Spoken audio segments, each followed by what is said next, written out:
उसके बाद BRICS Chamber of Commerce, Search Foundation, JAAPC और हम लोग पॉलिसी टाइम्स। PRC का एक बहुत इंपॉर्टेंट इनिशिएटिव यहाँ ऑलरेडी मेंशन, नीचे आप देख सकते हैं, ग्रीन टी। मैं रिक्वेस्ट करूंगा सबको, जो आप न्यू ज्वाइन कर रहे हैं, काइंडली अपने आप को म्यूट रखें unless you are requested to speak. ये हमारे स्पीकर्स पैनल है आज के। by creative you can understand we have the panel of eminent speakers from the policymakers side, and we also have some outstanding industry representatives who will be sharing their perspectives on this topic के बारे में। हम detail में बात करेंगे जैसे programme शुरू होगा। तो एक बेसिक बैकग्राउंड, बिकॉज हम टाइम को थोड़ा सा अगर हम इस्तेमाल करते हुए बोले कि इंडिया लगभग 119 बिलियन डॉलर का पेट्रोलियम इंपोर्ट करते हैं, यानी क्रूड ऑयल हम इंपोर्ट करते हैं। 119 बिलियन डॉलर का annual crude is a huge thing. और लगभग 112 मिलियन बैरल्स हमने इंपोर्ट किया था इस साल। पिछले साल करीब 180-190 मिलियन बैरल्स था, और कोरोना से पहले हम 127 और उस तरह से मिलियन बैरल्स हम इंपोर्ट करते थे। यानी इंडिया दुनिया के सबसे बड़े पेट्रोलियम इंपोर्ट कंट्री में से एक है, नेट पेट्रोलियम इंपोर्ट कंट्री में से एक है, which also gives a very important question of our energy security, क्योंकि इतना हेवी पेट्रोलियम इंपोर्ट और दुनिया में पूरा अनस्टेबिलिटी, फिर पेट्रोलियम एक ना एक दिन तो खत्म होने ही वाला है।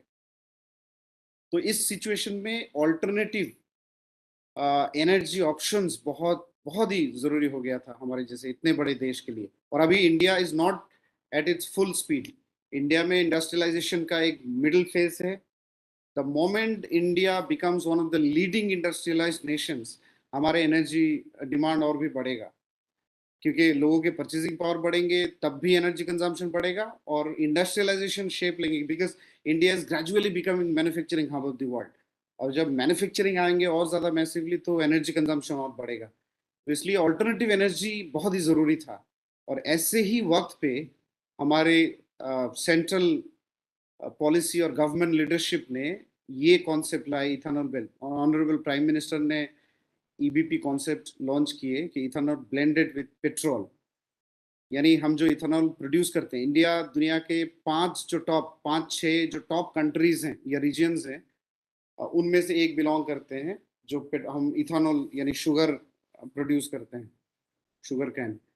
तो इतना बड़ा प्रोडक्शन सिर्फ चीनी बनाने के लिए काम नहीं आना चाहिए, because anyhow we are discouraging this sugar sector in a different way, but then how can we convert that into producing energy? So that has become one of the major policy milestones for this country for its energy security, क्योंकि दूसरे तरीके से renewable energy पे बहुत important focus और emphasis भी दी गई है। और ये जो सेक्टर है इथेनॉल, जैसे अभी सरकार का पॉलिसी थे कि हम 10% ethanol blended petrol already we have achieved, now we will be achieving 20% of ethanol blended petrol. तो ये 20% blended petrol will save $4 billion worth of rupees for us. That is a huge amount of benefit or savings for a nation like India. तो ये और भी अगर बढ़ेगा तो sector is going to give a different kind of dimension to the petroleum industry. उसमें what are the policy incentives, ये जो DFPD स्कीम है क्या है, और इस स्कीम का फायदा हमारे इंडस्ट्री प्लेयर्स कैसे ले सकते हैं, और फाइनेंसिंग जो हमेशा एक बहुत इंपॉर्टेंट एस्पेक्ट है कि इस बायो एनर्जी सेक्टर को फाइनेंसिंग कैसे करें, तो उसके भी हमारे एक्सपर्ट हैं, उनके सजेशंस आएंगे। सो मैं धीरज सर को रिक्वेस्ट करूंगा अगर हम सेट हैं तो।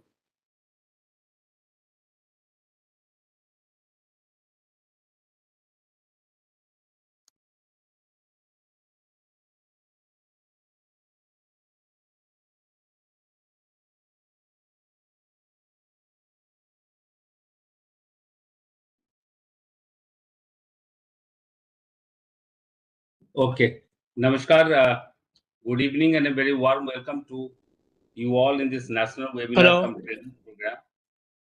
Am I audible? Yes, Akram sir. bhai? Yes, sir. You are. Yes. So namaskar, good evening and a very warm welcome to you all in this national webinar training program.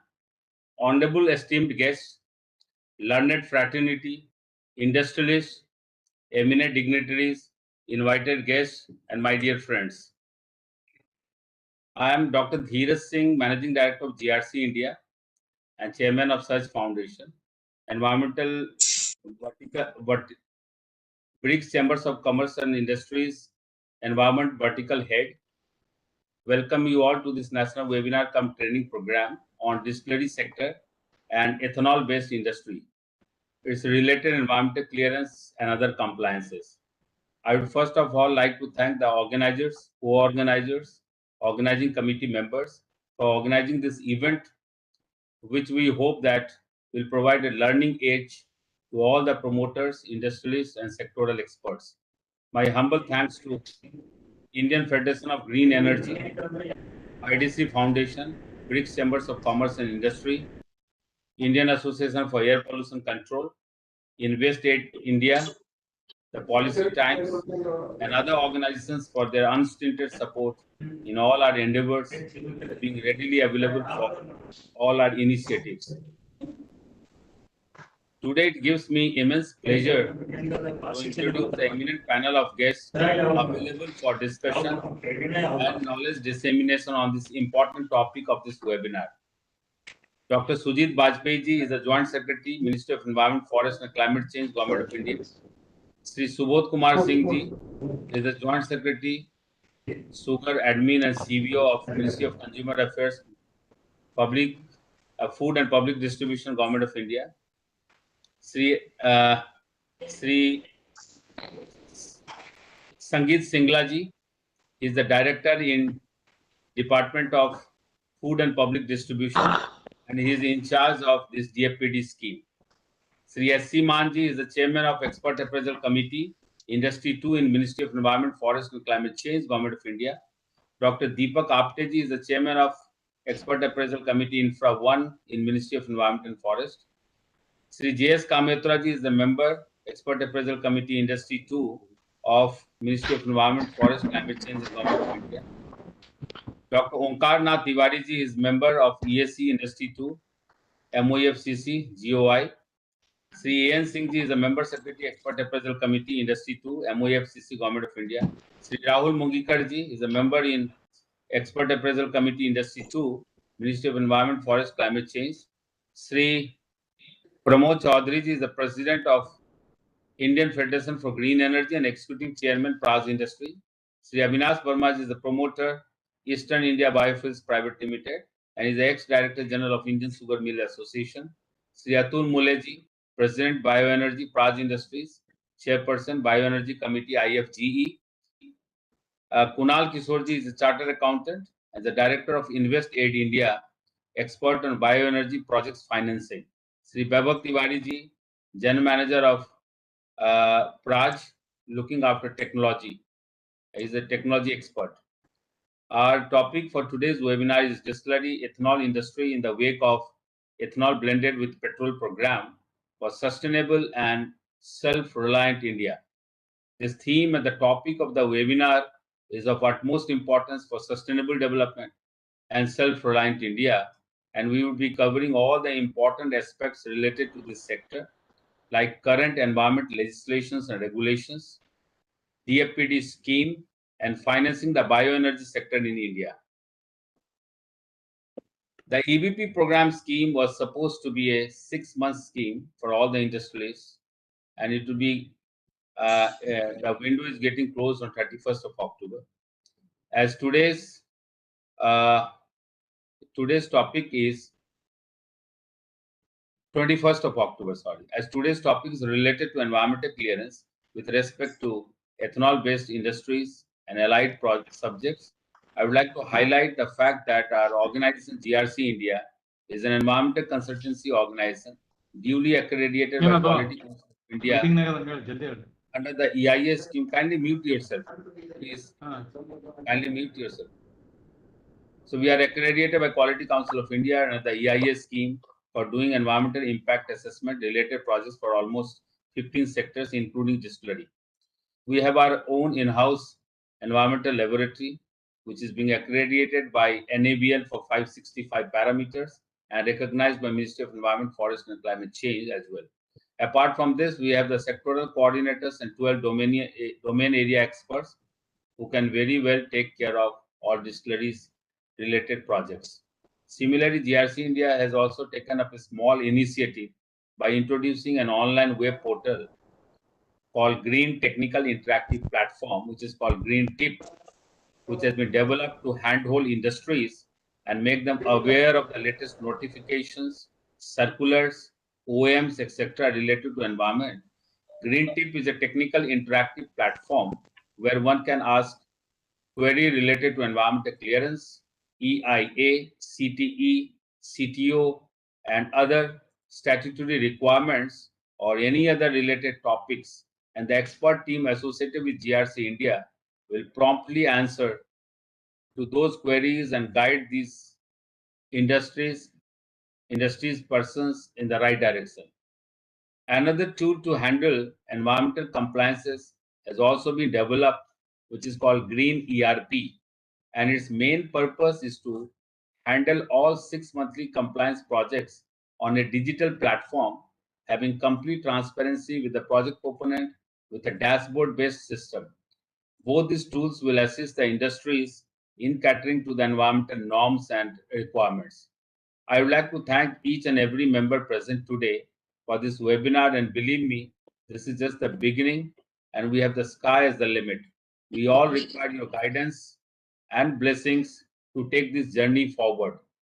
Now I would like to end and would like to give an assurance that all our stakeholders, that we as an organization are always available for your complete handholding so that our country can grow manifold and become self-reliant. Before I complete, I would like to quote a famous saying by Dr. APJ Abdul Kalam sir. He said that India must achieve the real goal, and that is energy independence or an economy which will function well within total freedom from oil, gas, or coal imports. Now I will hand over to Akram Hakji, the moderator of this program, who will take this forward from now on. Thank you, Jai Hind.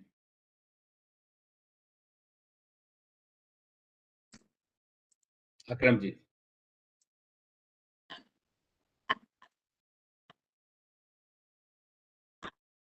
Akramji, you are on mute. Mr. Akram, you are on mute. Please Oh, unmute yourself. sorry. Really, that's the technical part of it. So thank you so much, Dr. Singh. Dr. Dhiraj Kumar Singh is the Managing Director of GRC India. He has MSc, MPhil and PhD on Environmental Science from JNU. And he is a wonderful combination of science, philosophy, and also policy. He has dedicated his life. So I would request everyone to kindly mute yourself so that it doesn't create noise in between. So I was talking about Dr. Dhiraj Kumar Singh, who has been tirelessly working to promote the awareness of environmental issues, as well as giving hand-holding to the industry in terms of providing solution or also maintaining the sustainable development model. Now, Dhiraj sir, if we follow the program, then we have next is Sri Sangeet Singla ji. He is the director DFPD and in charge of the scheme. Oh, right. So we have with us Sri Sangeet Singla sir, the Honorable Director of who is in charge of DFPD at Ministry of Consumer Affairs, Food and Public Distribution. So may I request Sangeet sir to kindly deliver your technical remarks on the subject. Sir, please unmute yourself. Good evening, everybody. Am I audible? Yeah, you are audible, sir. Thank you. So, congratulations to GRC and thanks to GRC and sponsors for giving me an opportunity to interact with such a wonderful audience on ethanol. As we all know that our country is generally a huge importer for petroleum products. We are importing almost 80% of our crude oil requirements, and we are susceptible to this dynamics of international crude oil market, because recently oil had gone up to 130 USD per barrel, and our country was facing huge challenges that affects the economy as well as the whole budget of Government of India. So, to ensure energy security in the country and sustainable development with environmental protection, as our Honorable Prime Minister has committed under COP26. So India brought national biofuel policy. So this ethanol blending program was started in 2003, but it picked up since 15 onwards. So, and 18, we brought the national biofuel policy, and that gave the boost to this sector and production of ethanol. I would like to give you some statistics that to 2014, our production was just 38 crore liter per year for 6 बजे तक मैं आपको ready करके phone कर रहा हूँ. while 6 बजे actually क्या है currently this year we have already crossed 350 crore liters, and we are expected to cross around 430 crore liters of ethanol in this current ethanol supply year. I'm sure all of you are aware. Still, I would reiterate that ethanol supply year is from December to November, and sugar season is from October to September. So when we discuss with these topics, so we should be mindful of these years or these sessions. So Government of India has made tremendous progress in last 8 years. In 1920, we started grain-based ethanol, and then onwards, we have seen huge progress in grain-based ethanol also. Currently, our ethanol production capacity in the country is about 923 crore liter per year, which includes 605 crore liter from sugar or molasses-based ethanol plants, and around 318 crore liter from grain-based ethanol plants. And government has developed this ethanol blending with petrol program, under which we have the target of blending of 10% in this current ethanol year, and of 20% by 25 end. So you would be happy to know that we have already achieved 10% ethanol blending in May, and we are maintaining that percentage till now.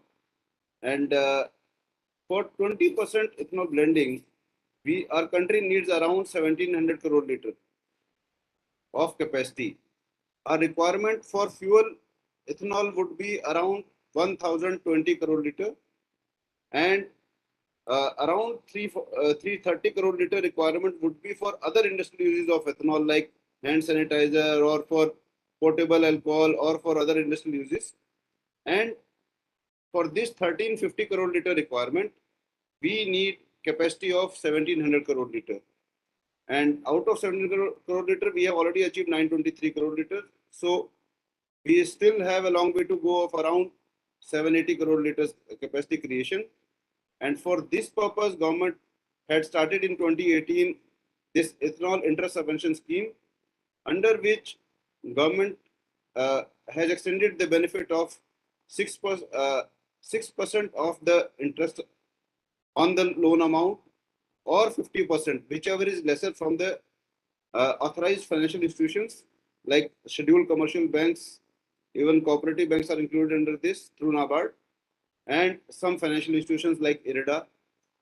If you take loan from these banks, government gives approval for on the basis of a notional cost, and that up to that amount, whatever is your interest rate, 6% or 50%, whichever is 6% or 50% of the interest rate, whichever is lower, will be subsidized by Government of India. Under this thing, various projects have been approved, and government has sorry, banks have already extended loans of more than 1600 crore, and out of the sanctioned loan of 1600 crore, more than 8000 crore worth loans have already been disbursed also. So these projects are going in full scale, and we are confident that Government of India will achieve this target with support of industry, OMCs, banks, and all the stakeholders. This target of 20% by 25 will definitely be achieved.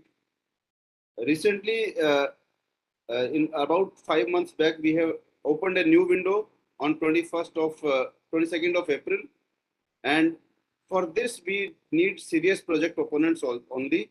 So we have put this condition of availability of land and environmental clearance. This aspect I want to bring to notice of all these project proponents who are interested to establish ethanol plants, that we need environmental clearance, complete approval of concerned environment authority. Many a times project proponents are submitting their applications on the basis of TOR, where public hearing is awaited, or incomplete documentation. I would request that unless you complete the documentation, there is no point of submitting the application, because those applications will summarily be rejected. Second point I want to bring to the notice is that you need to apply on National Single Window System, which is a special platform of Government of India, another initiative of Government of India, Department of Ministry of Commerce, under which you can get most of the central government approvals and some state government approvals at single platform. So we have integrated our system with that system, and all the project proponents are requested to apply on nsws.gov.in. So if you are submitting application on any other portal, your application will not be considered. So this is another aspect I want to bring to the notice. Third aspect is that you need to complete the first disbursement of loan by a scheduled date. Like for most of the projects which were approved in 21, this was 31st of March, which was extended up to 30th of September. And we are in the process of requesting competent authority for extending the date. But until this approvals come, I can't comment on that. But yes, government is considering the proposal of extending the dates. We have got many requests for extending the date of validity of in principle approvals given by our department, and those applications are under consideration, and very soon you will get the outcome. So this is another aspect I wanted to bring to your notice. And yes, if you have any difficulty, you are free to approach us. We are at Krishi Bhavan, and our website carries all the contact details. Our Deputy Director, Mr. Kanav Dua, is always approachable, always supportive, and he can address most of the queries. And we have other officials also in our team who will be ready to help you. So if you have any questions, I would like to take the questions. If this is good for the host and the seminar authorities.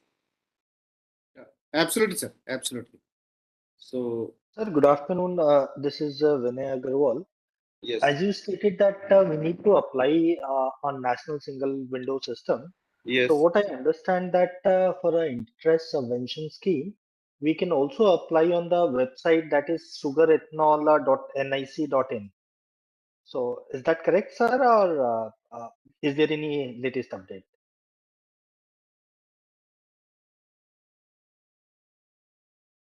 You are on mute.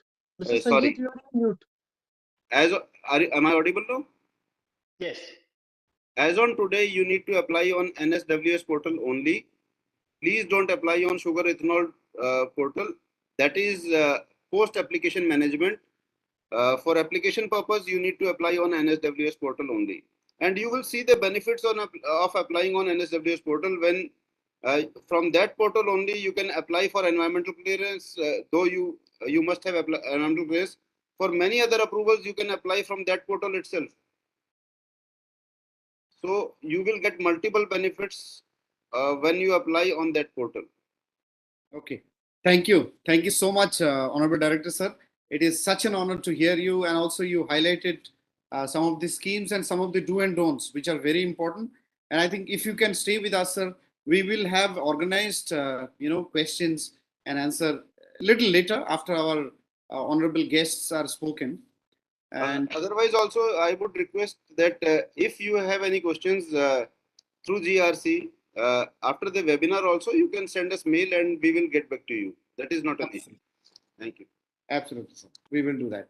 Now, may I do the honor to welcome, I request all of us joining us here to join me to welcome our chief guest of the evening, Shri Sujit Kumar Bajpai, sir, who is the Honorable Joint Secretary at Ministry of Environment, Forest and Climate Change, Government of India. Sujit, sir, has been... Application window, sir, it is 21st October.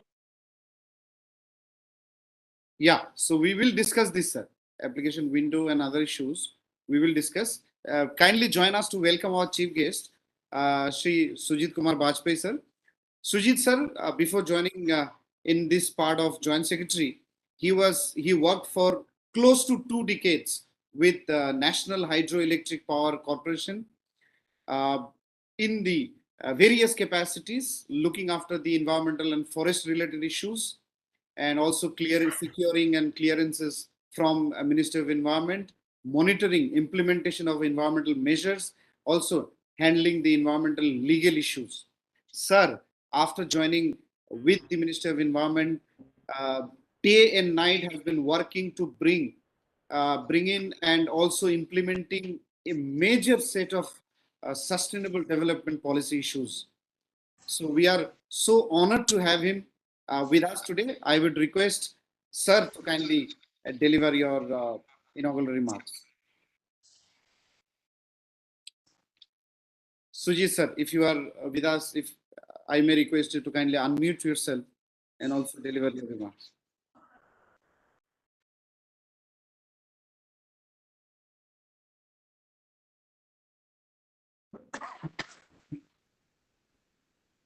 Am I audible?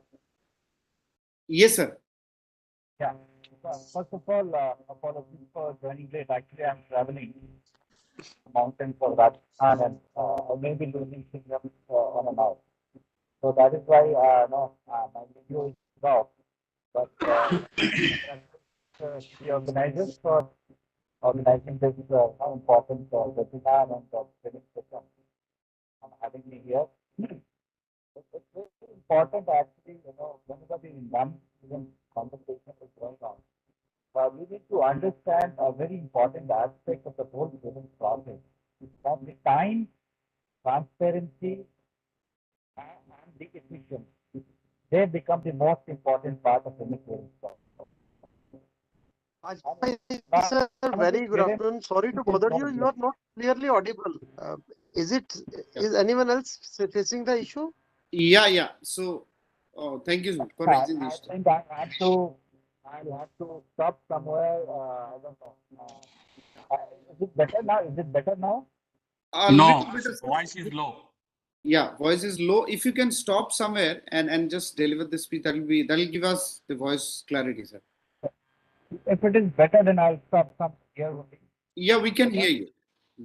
Okay. The driver just trying to go to take a break. And also, if it's possible to switch on the camera, also would be good. Yeah, I you can continue. do want to switch on. Yeah, I do want to switch on, but the only thing that I'm waiting for signals to get. No issue, sir. Please go on, sir.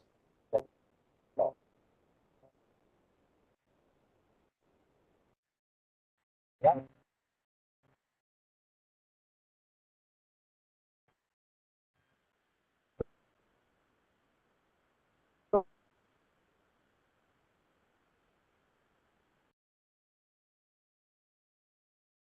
We can't hear you, sir.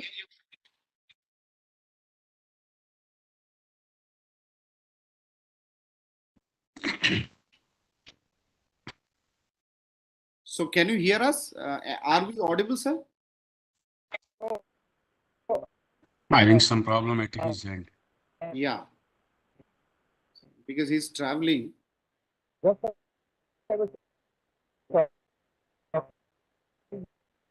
about that agent back.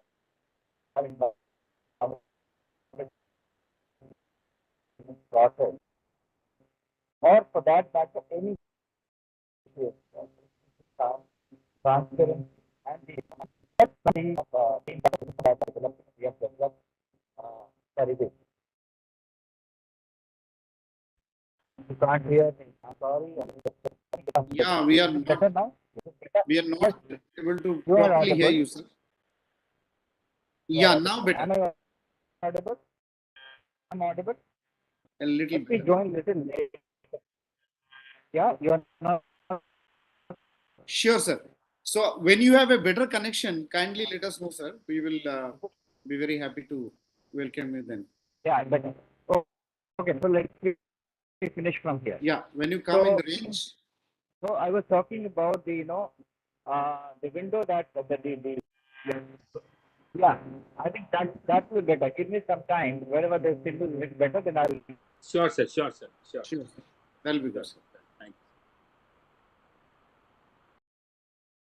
So now may I have the honor? So we have this due to the noise issue, we'll move to our next speaker, next eminent speaker. We have Sri A.N. Singh, sir, Honorable Member Secretary at EAC Industry 2 at Ministry of Environment and Climate. So A.N. Singh, sir, has also been tirelessly working in driving and formulating some of the most prominent environmental issues or environmental policies of this country.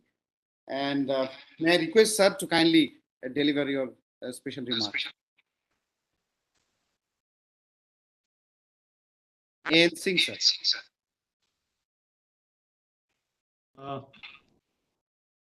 I am audible? Yes, sir. Yes. Good afternoon to all. And I would like to thank for giving me the opportunity for participating in the national webinar cum training program on EBP program for distillery ethanol industry. One of the topic in the program is current environmental legislation and regulations. Today I will give a brief about the applicable environmental regulation for the distillery project. As per the EIA notification 2006, all the new distillery industry project, including expansion, require prior environmental clearance. Based on pollution potential, these projects are classified into category A and category B project. And if molasses-based distillery greater than 100 KLPD, then it is treated as category A, and less than 100 KLPD, it is treated as a category B project. And if non-molasses, that is grain-based distillery, if it is more than 200 KLPD, then it is treated as a category A, and less than 200 KLPD, it is a category B project. For ethanol blended petrol program of Government of India, MOFCC has provided a special dispensation in granting of environment clearance to grain-based distillery project. In this regard, ministry-wide notification dated 16th June 2021, grain-based distillery producing ethanol solely to be used for ethanol blending petrol program of the Government of India with zero liquid discharge have been categorized as B2 project. That means that exempting EIA report and public hearing, and they will be appraised at central level in the ministry. And another notification that is of 2nd March 2020 has also extended the special dispensation provided for consideration of expansion of distilleries intended to produce ethanol for EBP as a category B2 project. And also project proponent has to obtain the consent to establish or consent to operate from the respective state pollution control board under Air and Water Acts. For obtaining environment clearance, PP has to submit application on Paribesh portal of MOEFCC. And some of the important documents to be submitted are complete filled up online form 2, land ownership document and land use conversion, water supply permission, details of environmental setting, including details of wildlife sanctuary and others sensitive area within 10 kilometers radius, and water bodies, etc. And detailed environmental management plan report also they have to submit. and thereafter application is appraised by the expert appraisal committee, and based on the recommendation of EAC, MOFCC grants the environment clearance. And as we know that distillery are among the most polluting industries due to discharge of large quantity of high strength liquid effluents with high concentration of organic matter and nitrogen compound and low pH. And so it is important to address environmental concerns such as air pollution, high strength wastewater and solid waste management. Air emissions may be categorized as fugitive emissions and point source. Point source, especially for boiler based on fuels such as biomass and coal, it is required to control air pollution by installing efficient air pollution control device such as electrostatic precipitator and bag filter with the boiler. The major source of wastewater from molasses-based distilleries or grain-based distilleries are the process waste streams such as spent wash from the analyzer column, fermenter sludge, spent leaves from rectifier. These are the very highly polluting in nature. And non-processed waste stream also, it is less polluting in nature from the cooling water blowdown, waste wash water and water treatment plant blowdown, etc. So accordingly, effluent from the distillery has to be treated appropriately. So it is important to give proper attention while selecting wastewater treatment technologies. It should be kept in mind that technology of ETP should achieve water quality that can be recycled, reused within the industrial process. And for effective operation of ETP, effluent treatment plant, PP has to keep trained manpower for day-to-day operation. And with regard to solid waste management, fly ash management is very important. Proper plan is must for handling and disposal of fly ash. And project proponents should have a sound environmental monitoring program with the objective to evaluate the effectiveness of the proposed mitigation measures and the protection of the ambient environment as per the prescribed standard, and also to verify the statutory compliances and community obligations. And this will be used as a performance indicator for the project. With these words, I wish for successful deliberation in this workshop. Thank you. Thank you very much. Thank you. Thank you so much, sir, for being very elaborative and covering a lot of points, at the same time, very brief. So now, with this, I would request you to also kindly stay with us, sir, so that we continue the discussion. After the individual speeches, we'll go for question answer. We'll try to take some questions and answer from our audience, from our participants. Now, may I take the honor to welcome Dr. Omkar N. Tiwari, sir, who is the honorable member of EAC Industry 2 at Ministry of Environment, Government of India. Sir is also, if I'm not wrong, I would also request sir to kindly correct me because of the introduction that I have collected from his profile.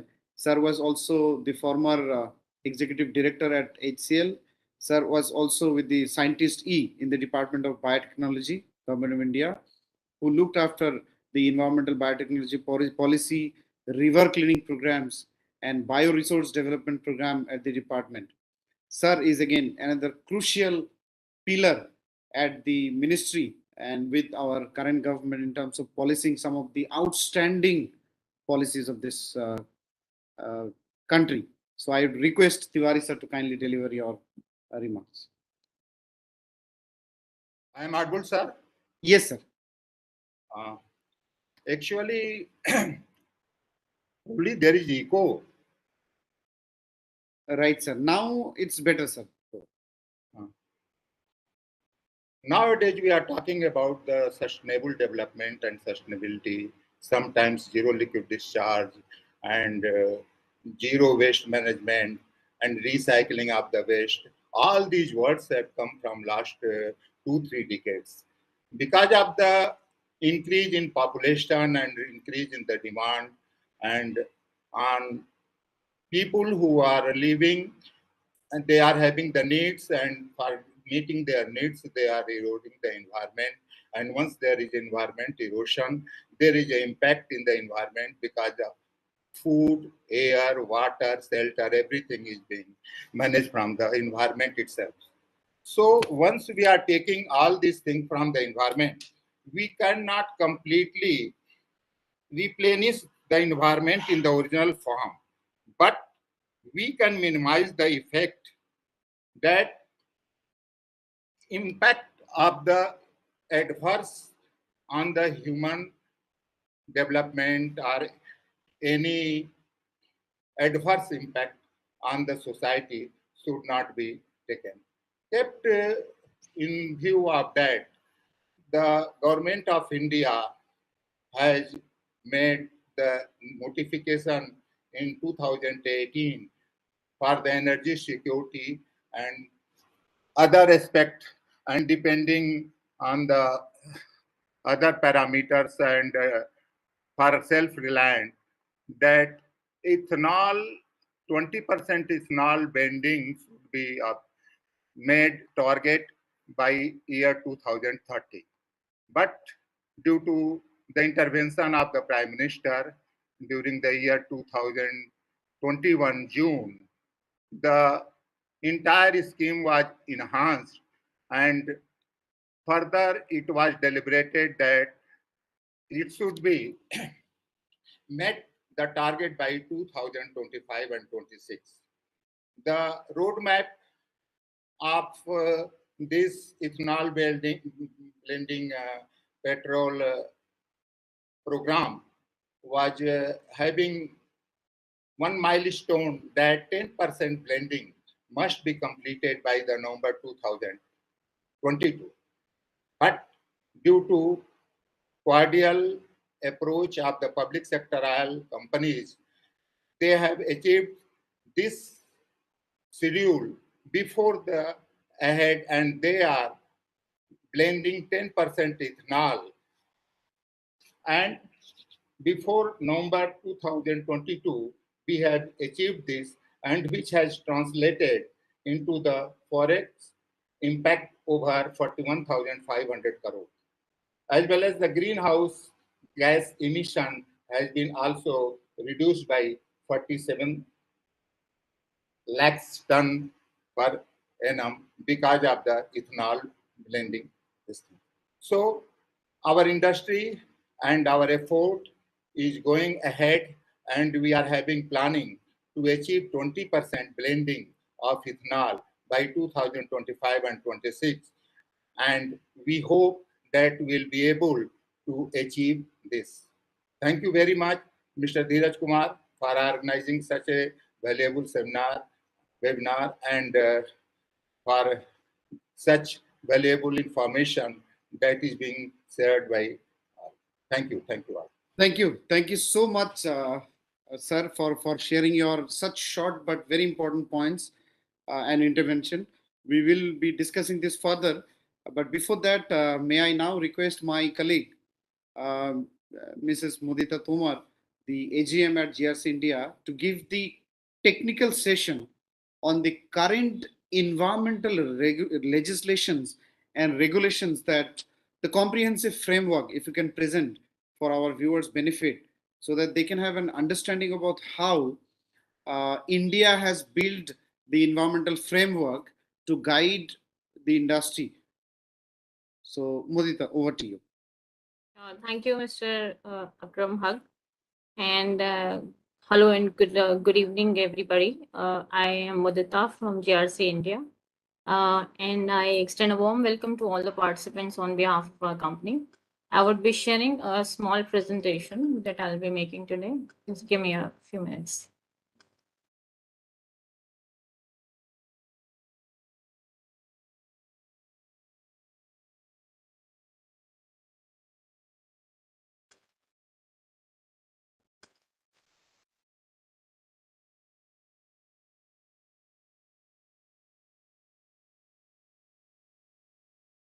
Is my screen visible? Yeah, we can see. We can see. Yes. So I have prepared a small presentation, and in my presentation, I would be covering details regarding our company, GRC India, best practices of the distillery sector, overview of DFPD scheme, EI regulations, requirement of QC and NABET accreditation, MOEF guidelines for site selection of a distillery plant, environment clearance process, and the structure of the EC application, plus the documents or details required for filing it, then consent to establish and consent to operate, half-yearly compliances of environment clearance, and our apps Green Tip and Green ERP, which will be concluded with question and answer session in the end. So starting with our company's introduction, we are a QSK and NABIT accredited category A consultant, and we are based at Sector 63 Noida. We are having an in-house laboratory which is NABL accredited and recognized by Ministry of Environment. And we also have a sister company, Search Foundation, which is a non-profit organization. Presently, we are we are associated with more than 20 organizations, including Jawaharlal Nehru University, Delhi University, Amity University, IGBC, IIM, IAAPC, BRICS, ESOCAM, FICCI, CII, and IDC Foundation, etc. We provide consulting services for environment clearance, consent to establish, consent to operate, compliances of EC conditions, green building, rainwater harvesting, STP and ETP. And we also provide legal advices for environment-related court cases. Amongst our upcoming products, there is any platform named ecotechmark.com, a KPO on environment, and a social and environmental initiative, helpbharat.org. Here are some of the pictures of our corporate office. This is our in-house laboratory. And our non-profit organization, Search Foundation, has organized more than 100 events in association with several organizations, including etc. These are some of the pictures of the events that we have organized. Dr. Dheeraj Kumar Singh is the managing director of our company. He is an MSc, MPhil, and PhD in environment science from JNU.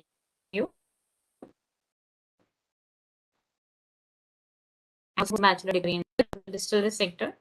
The regulatory authorities have always been emphasizing on certain aspects, which I have listed here. And to start with, it is the minimization of the fresh water consumption. So the ideal water consumption for the distillery process should be considered at a rate of 4 KLD. Then the requirement of ZLD, which is also mandatory for qualifying for B2 category to get an exemption from EIA study and public hearing. Then use of non-fossil fuels and renewable energy. And ash utilization in the house for brick manufacturing.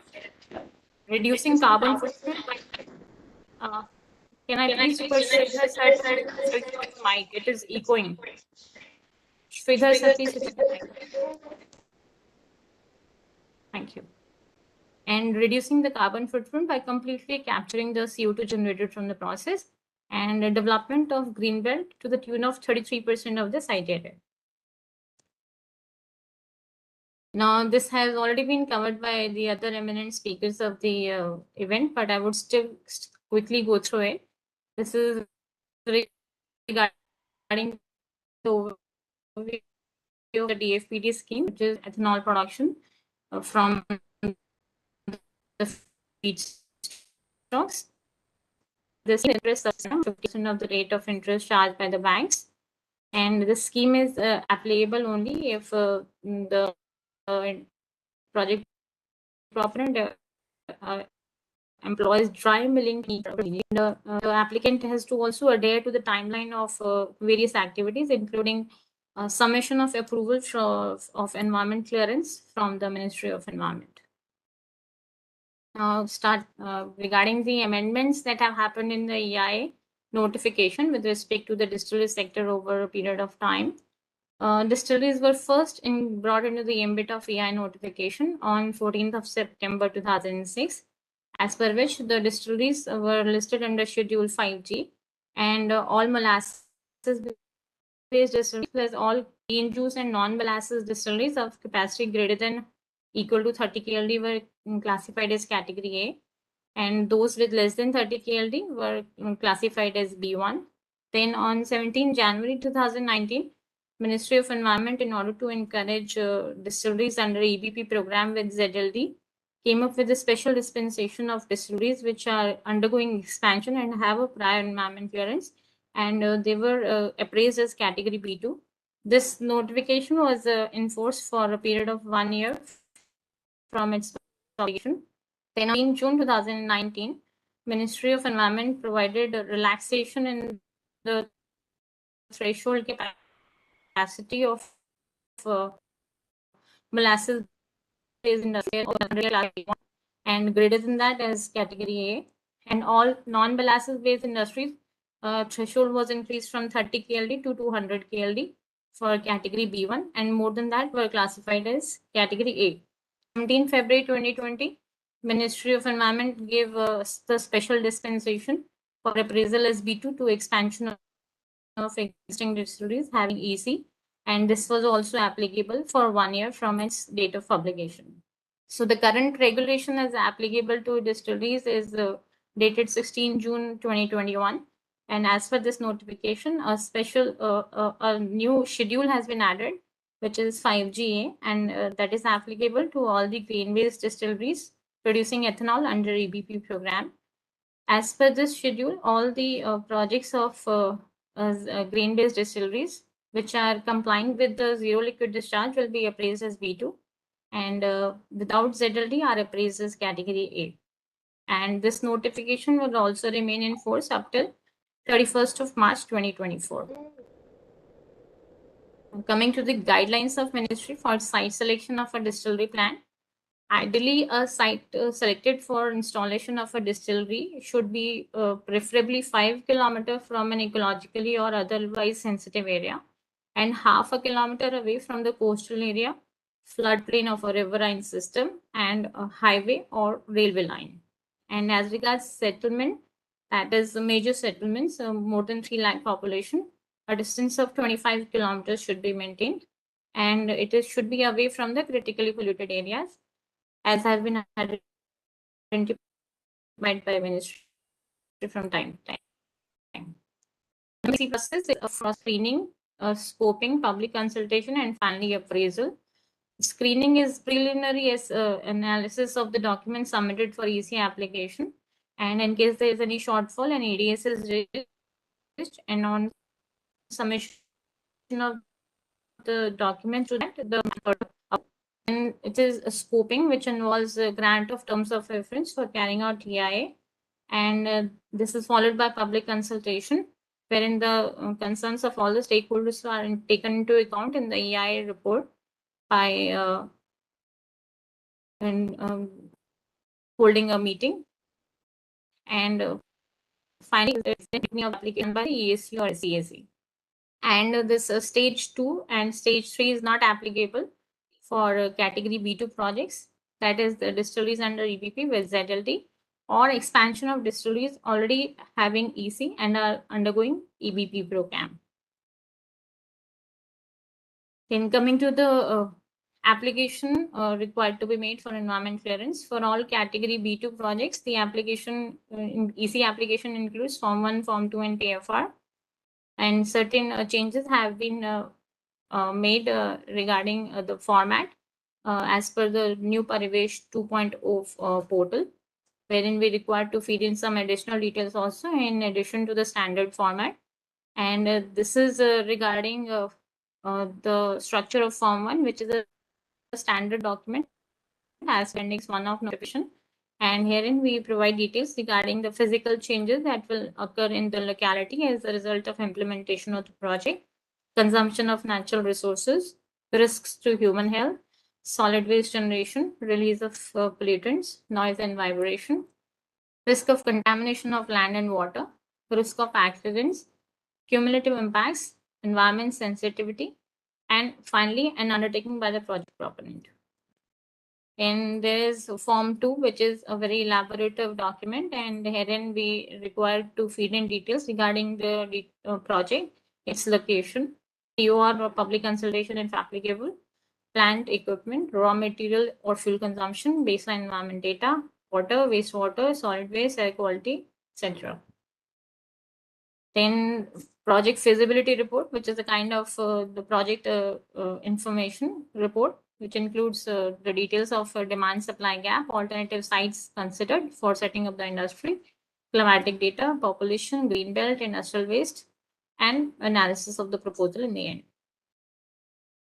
Then EIMP report is applicable only for category A and B1 projects, and this is also a standard format as per the general structure provided in EI notification.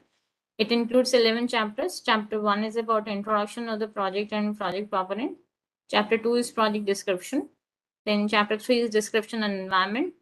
Chapter 4 is impact analysis and mitigation measures. Then analysis of alternatives, environmental monitoring plan, additional studies, project benefits, EMP, summary and conclusion, and finally the details of the consultant engaged for carrying out the study. Coming to the documents or details required for filing an EC application. The first thing is the land ownership document, which should be in the form of registered sale deed or registered lease deed. Or if it is an industrial land, then the allotment letter from the industrial department. Then CLU, NOC or application, water supply permission or application, plant layout, site coordinates, affidavit and other signed documents to be enclosed with the application, water requirement, water balance, and the project report. Now, MOF, while its notification dated 3rd of March 2016 has made it mandatory for only the QC and ABIT accredited to file consultants to file the application, EC application for a project. Coming to consent to establish and consent to operate, both these consents are governed under Water Act and Air Act. And as the title suggests, the consent to establish is required to be taken before establishment of an industry, and consent to operate is required before commencement of operations. Both these approvals are two-tier approvals, which involves the regional and the head office of the respective state pollution control boards. And the documentation and the fees required to be submitted for these approvals depend upon the type of industry that has been classified as red, orange, green, and white by CPCB. Now, this is the process of the consent to establish approval, wherein we submit the application online on the SPCB website, and the documents are scrutinized by the board. Then, if there's any shortcoming, a query is raised, and on its a satisfactory reply submission, a physical inspection is done by the board officials, wherein they assess the adequacy of the environmental management plan that has been proposed in the EC application. And if there is any shortfall, they raise a query, and on its reply submission, the CT NOC is granted. In consent to operate process is also similar to consent to establish. The only difference is that the physical inspection done in CTO is for checking the compliance and the implementation of the conditions of the EC and the CT NOC. And these are the basic documents required for CT and CTO, though they vary from state to state. But these are the mandatory details that are required to be filed with the application in all the states. So for CT, we first require a proof of deposit of NOC or CT fee and the performance security fee, a CA certificate for authorizing the project cost, copy of environmental clearance, declaration by the project of the environmental laws and rules, land ownership documents and design scheme of the ETP and the air pollution control devices. For consent to operate, we require proof of deposit of fee, collection and testing fee for analysis of air and water and noise samples, then a copy of balance sheet attested by CA for the project cost, and lastly, the permission for disposal of the effluent or sewage into the external drain. Now, half-yearly compliance is as per, the EI notification 2006 has made it mandatory for all the project proponents to submit half-yearly compliance reports of the environment clearances on 1st June and 1st December of each calendar year. And these are public documents which are displayed on the website of these concerned regulatory authorities, that is the regional office of MOF and also the Ministry of Environment Center. And this is an OM of Ministry of Environment, which is dated 7th September 2017, and it has made it mandatory for all the expansion projects to obtain a certified compliance report of the conditions of their prior earlier EC, if they propose to go under expansion and seek its environment clearance. Now, coming to Green Tip and Green ERP, GRC has developed two apps two environment compliance related apps. One is Green Tip. We had launched, but we have just giving an overview again. The Green Tip is an online query system, and it allows the industries to develop environmental awareness regarding the environment regulations, and it also helps in disseminating the best practices related to environment and help the companies in compliance to the conditions of these approvals. So, through this platform, the industries can raise any query they have the approvals, and we will revert back to that within 8 to 72 hours. Then there is another app titled the Green ERP, to digitally fulfill environmental compliances on a real-time basis. Herein we can comply with the EC half-yearly compliances, CT, CTO, Form 5, Corporate Environment Responsibility, all on a single platform. Now, the forum is open to question and answer. That is all about my presentation. Thank you. Thank you. Thank you so much, Mudita ji, for the comprehensive presentation on the environmental regulations, especially in the distillery sector. I think this gave a lot of clarity to our participants today, but they have already started asking if the PPT can be shared. I would request them to kindly contact Mudita ji. You can easily find. Sure. We can share it. The interested participants can please drop in their email ID in the chat box. We will share it with all of them, whosoever is interested. Thank you. Thank you so much also, Dr. Manavalan sir, for your kind remarks. Now, if Sujit sir, how is your connection now? If we can have you, would be great.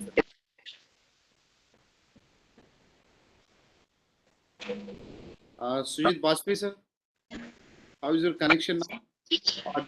And do we have AC Man sir, if you are here? Sujit sir will join in some time. Okay. We have with us the chairman, Sri C. Man sir. Acha, Man sir is here. So, sir, can you hear us? Yes, good evening. Okay, good evening. Let me introduce you, sir. So we have an honor to welcome S.C. Mansa, who is the member at the EAC Industry 2, chairman of the EAC Industry 2, and sir was also member secretary at Haryana State Pollution Control Board. During his tenure there, sir brought a lot of proactive policy reforms in the Pollution Control Board in Haryana. Now we have sir in the ministry bringing again some crucial reforms and changes. So, sir, over to you. Kindly share your remarks on the latest policy, sir. At the outset, I must convey my sincere thanks to the organizers and especially Dr. Dheeraj for inviting me in this important webinar on ethanol industry. And it is a very good topic. And now earlier in the distillery used to be, when I was in Pollution Control Board, we used to consider distillery as highly polluting red category industry. Now it is becoming environment friendly industry with the advanced technology being adopted by them and achieving zero liquid discharge and using biomass as fuel and cleaner fuels. So we appreciate that the industry has also adopted the latest innovative technologies, which we used to see in the advanced foreign countries. I was in England in 1992 for training regarding environment impact assessment. And during that period, it was the British Council course. So I requested the organizers to please arrange a visit to the distillery unit in UK. So I was in, at that time I was in Scotland. So they arranged a visit to the distillery unit, which was manufacturing Scotch whiskey using grains like maize and potato. So we were surprised to see at that time in '92 that whatever they are processing the grains for the fermentation and distillation, and then whatever was left out was sent to the subsidiary unit, which was a cattle feed unit, and that was a United Distillery, and there was a subsidiary United Cattle Feed Industry. And all of the effluent, after mixing ingredients, cattle feed was being produced as a byproduct, and hardly any water is left out, and whatever boiler blowdown water was coming out at that time was being sent to the city sewage treatment plant, and they say that we are just paying for this treatment of this effluent to the city sewage treatment unit organization based on the COD, because BOD is a variable parameter. There is a lot of variation. So we at that time I thought that I must convey to the distillery units. We organized seminars and asked the industries to do something. Also, your contribution towards environment is negative at the moment, but you can show the positive contribution if you adopt a technology like this. But they were a little bit hesitant at that time, and I said that you also try some. If you are using molasses at that time, grain concept was not here in India. So you can use you are using molasses, and whatever is left out, you can out of spent wash you can make feed for piggeries or other innovative technology you can develop. But nobody came out openly, and they used to go on in that direction only. And then we asked them to have some you have to energy, you have to some amount and spend some amount on energy, because you have to do ZLD. This concept came in the year 2003 in India in molasses industries. So there was a high-level Supreme Court committee was constituted for industries, distilleries located in Haryana. There were 8-9 distilleries at that time, and there was a Supreme Court has constituted a high-level technical committee comprising of Chairman CPCB, Additional Secretary Ministry of Environment, and Chairman Haryana State Pollution Control Board. And I was associated as member secretary with that committee.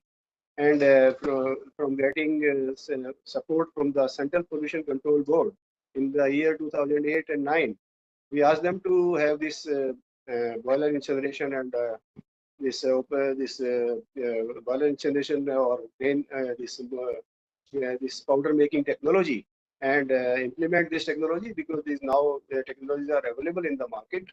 So hesitantly they came forward, but we gave them 2-3 years, and we taken the bank guarantee out from them, and most of the industry at that time, by the year 2011, our distillery units in Haryana were having zero liquid discharge, and they were very happy after adopting that technology. And at that time, they had to spend at least 3 to 4 crore of rupees on this advanced system. So, as in the Environment Protection Act, it is very clear that our mandate is to prevent and protect the environment, and to see that there are no adverse impact on human health, flora and fauna, and natural resources. So our EIA notification is also based on these objectives. So we in the EAC, we are clearing almost 50 cases of ethanol projects in the past few months. We are clearing every month 50 cases on an average. And we see only that you conserve the natural resources, and there are no adverse impact on the human beings or flora, fauna, or you have to protect the biodiversity. We have to protect the this natural air, water, and we have to protect the coastal zone and all our environmental concerns. So we see that you should come with now government has also benefited. They are giving them relaxation There is no EIA report, there is no public hearing, which consumes a lot of time, and it used to take 1 year time to get the clearance. But now it is system is very fast. Now without EIA report, you can apply for EC, and we are seeing that you should have your land in your possession, lease of long period, say 30 years, and that should be registered lease, and land papers in your name or in your director's name. And you see that you have to have that either surface water permission or groundwater permission, whatever water source you want to use. And these things you must see in advance, and just you apply, and you say you have to see that cleaner fuels are being used. We discourage use of coal, but distillery units have to use the coal in emergency purposes, when emergency times when there is no availability of biomass. Generally, they use biomass only, and as a emergency fuel, they keep a few coal also. But in that case, they have to achieve the norm of 30 milligram per normal cubic meter cube and 100 NOx and SOx standards, and they have to. But here, at this point, I must tell that it is our sacred duty to protect the environment, and our consultants are also torch bearer for our environment, and they have to convey the resource person, then they have to convey that they have to spread the knowledge of environment among the industry sector, and they must bring they must advise them to have proper adequate treatment systems in their units. And but sometimes I find that a lot of consultants are also a little bit confused, and they suggest that baghouse or ESP as air pollution control measure. They should be very clear in their mind, because they must advise the industry properly, and industry should be very clear to whom, which supplier they have to go, because they don't have much knowledge of environment. They must have the knowledge of the business, but they don't have. You are the torch bearer for them. So it is my sincere advice to the consultants also. If you are not doing the job of protection of environment sincerely, then there will be, I think that there is a gap in the chain. It is a chain from the top to bottom. So we have to, like pollution control board. I used to convey to my junior fellows who are joining the pollution control board that it is your sacred duty to protect the rivers, lakes, and air, ambient air, and it is and we are being paid for this also. So sincerity and honesty is very important, and if you are sincere in your job, I think everything will be possible. Nobody can stop you, and you can go to any extent, because laws have given you full powers. So you advise them, you imbibe knowledge and transfer the knowledge to the industry. In pollution control boards, people used to be afraid in suggesting the technologies. They should now, time has come, they should advise the industries to have that proper technology. Because if we are not doing our job, then someone else will do that job, fill the gap, and they may not be given the right correct suggestion to the industries, because as pollution control board authorities or officers, you have a lot of knowledge. You are visiting thousands of categories of industries, and you have basic knowledge of environment. You have vast experience of inspecting the various categories of industries, seeing the different technologies. If some industry has done very good job, we must appreciate that, and we must convey other industries that you adopt this technology, because it is available and you can contact them, and they will do that. And I will give one example. There was a case in the Honorable Supreme Court that was a PIL regarding River Yamuna. And Yamuna River was very badly polluted at that time, because in the year 96, 90, that it was the 94 news item, and the Honorable Supreme Court has taken that news item as PIL. That news item itself was taken as PIL, and MC Mehta was there to represent to the public, and that case came up before the Honorable Supreme Court, And Haryana was at the upstream of Delhi, and Delhi pollution was the real problem. So that news was quite close the Mali Yamuna. So the Yamuna is flowing slowly and it is badly polluted. So in that case, Honorable Supreme Court has directed the Haryana Pollution Control Board to take action against industries which are polluting River Yamuna, because Delhi water we are getting and we are drinking, even the Dadis are drinking Delhi Yamuna water. So that is very badly polluted, and Haryana board should take appropriate action against all those industries which are polluting the river Yamuna. And we took it as a challenge, and we were given only hardly 6 weeks time to file the status report. And I, being member secretary, I constituted 8-9 teams and crossed the environmental regional officers from one place to other place, and constituted 9 teams and sent to all the industries right from Yamunanagar, Karnal, Panipat, Sonipat, Gurgaon, and Faridabad, which are towns which were falling in the catchment area of River Yamuna. We collected 300 samples at that time, and after putting code numbers, we sent it to the Shriram test house and got analyzed all those samples. And you will be surprised to know that out of 300, 200 sample failed, and we were at a we were at a difficult situation. What to do? We had to close all those 200 industries, because at the Supreme Court you have to close. So I applied a scientific formula when I used to study in the International Institute of Hydraulics and Environmental Engineering and Delft in Netherlands. We used to apply these pollution load standards. So there I was studying the Rhine pollution at that time in that institute. So we saw that they were applying pollution load standards while controlling river pollution. So I applied the same principle, and some industries are having very less discharge, say 1,000 liters or 2 kl to 10 kl. Some are having huge discharge of 54,000 kl. So our standards are just 30 milligram per liter of the BOD, and likewise for the heavy metals.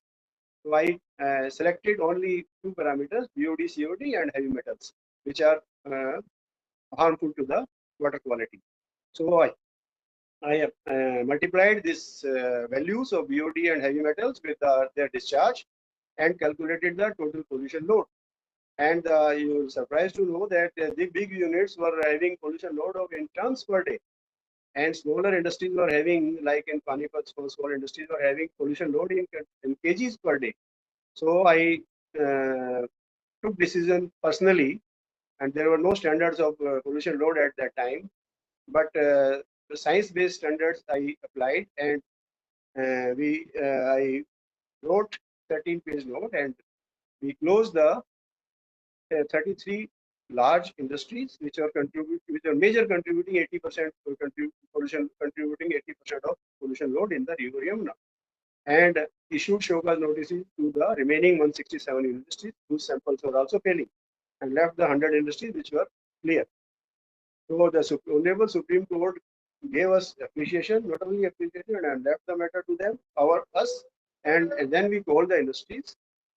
I called the industries and asked them to have the give the scheme to adopt the proper treatment plants and air pollution control devices, and we will give you 6 months time or 1 year time, whatever time is required. And all the industries came forward and started installing these big, very good treatment plants, and most of the industries were located along the river Yamuna were and have restored at that time very good treatment plants, and water quality improved a lot. And we at that time it was even less than 3 milligram per liter at Haryana Delhi border, because we know that whatever pollution we are creating will be affecting the citizens of Delhi, because Delhi water supply is based on 70% of water from the river Yamuna. Hyderpur and Wazirabad are the 2 water parks based on river Yamuna.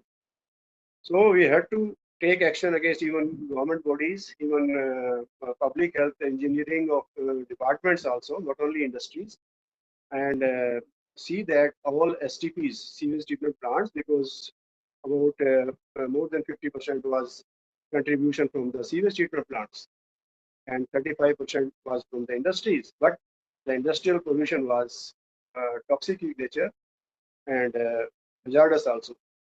So we took in the first phase industries, and then public health engineering institutes and municipal councils, and also we take action against them. But actions in the sense when they have not come forward and set up STP, they have to suggest prosecution action, because we cannot close any government these services of the sewage treatment and whatever sewage supply and all.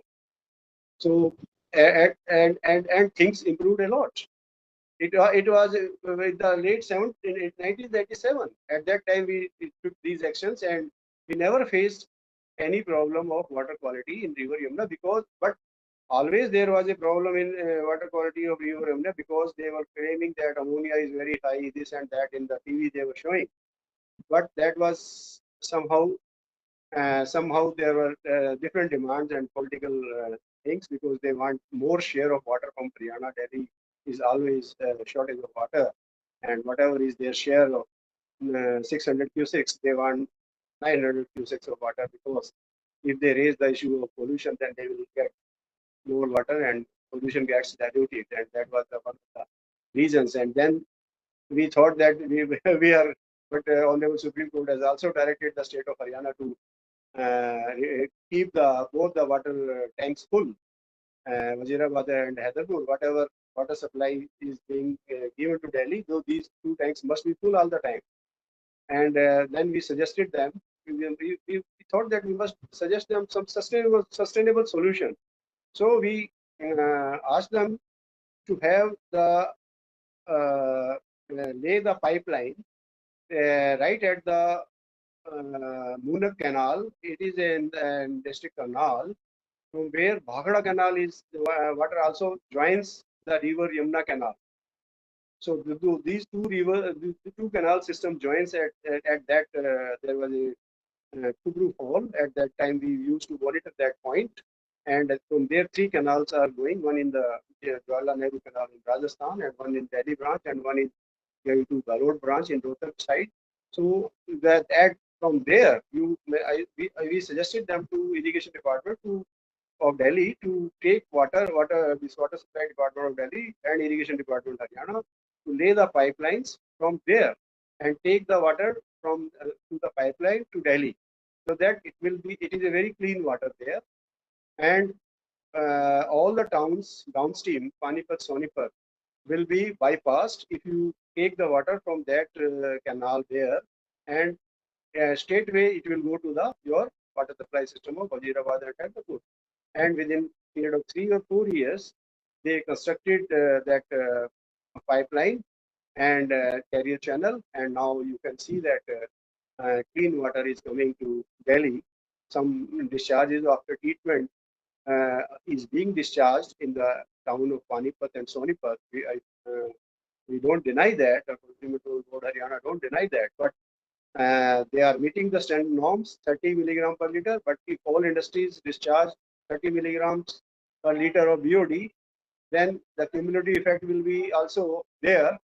Because there is not much water left in the river Yamuna during dry season, only during rainy season the river remains full, and remaining rest of the time there is a lean period, there is a very less water in the river Yamuna, because water is being diverted to the eastern Yamuna Canal in UP and western Yamuna Canal in Haryana. So most of the water of the river at Tajewala headworks is being diverted to 2 states, distributed through canal system.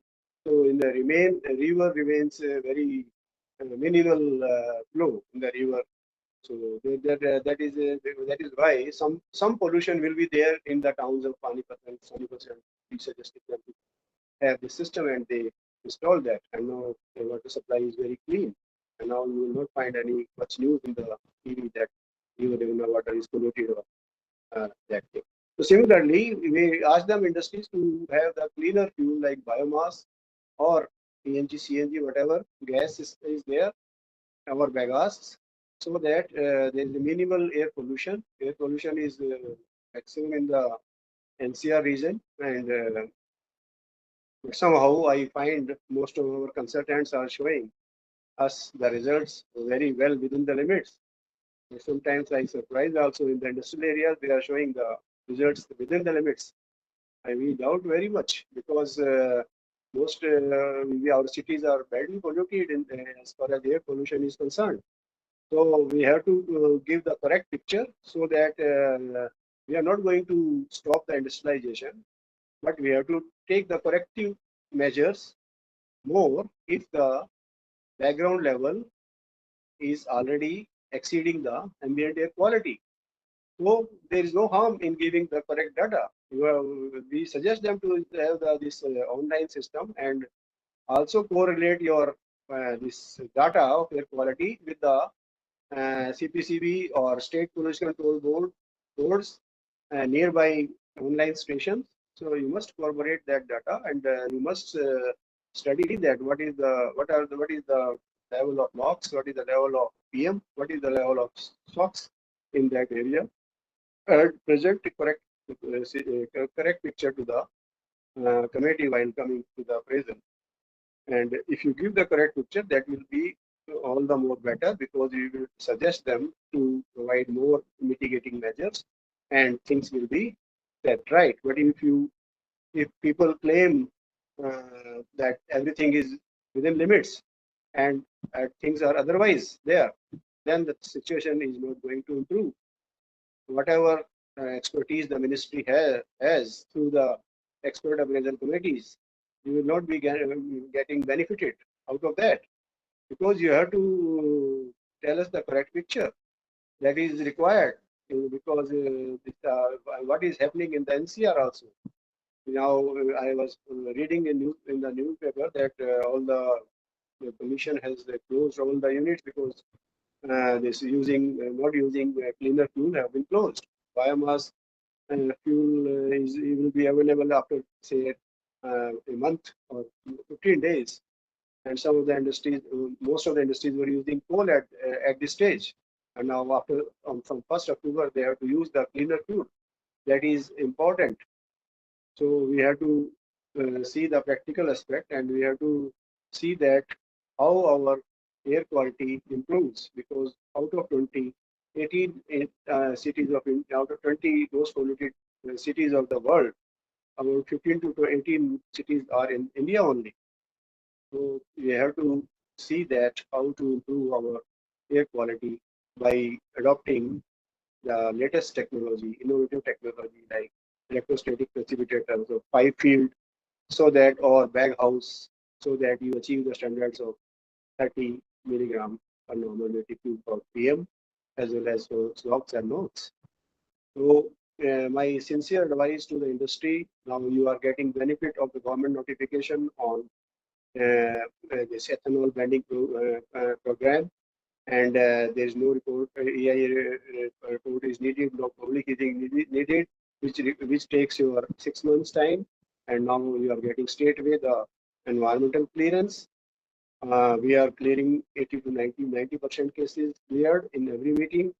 We are giving you full support. Now it is your turn to come towards the environment management and take the lamp in your hand now, and you should come forward, and it is the duty of the consultant to advise them properly.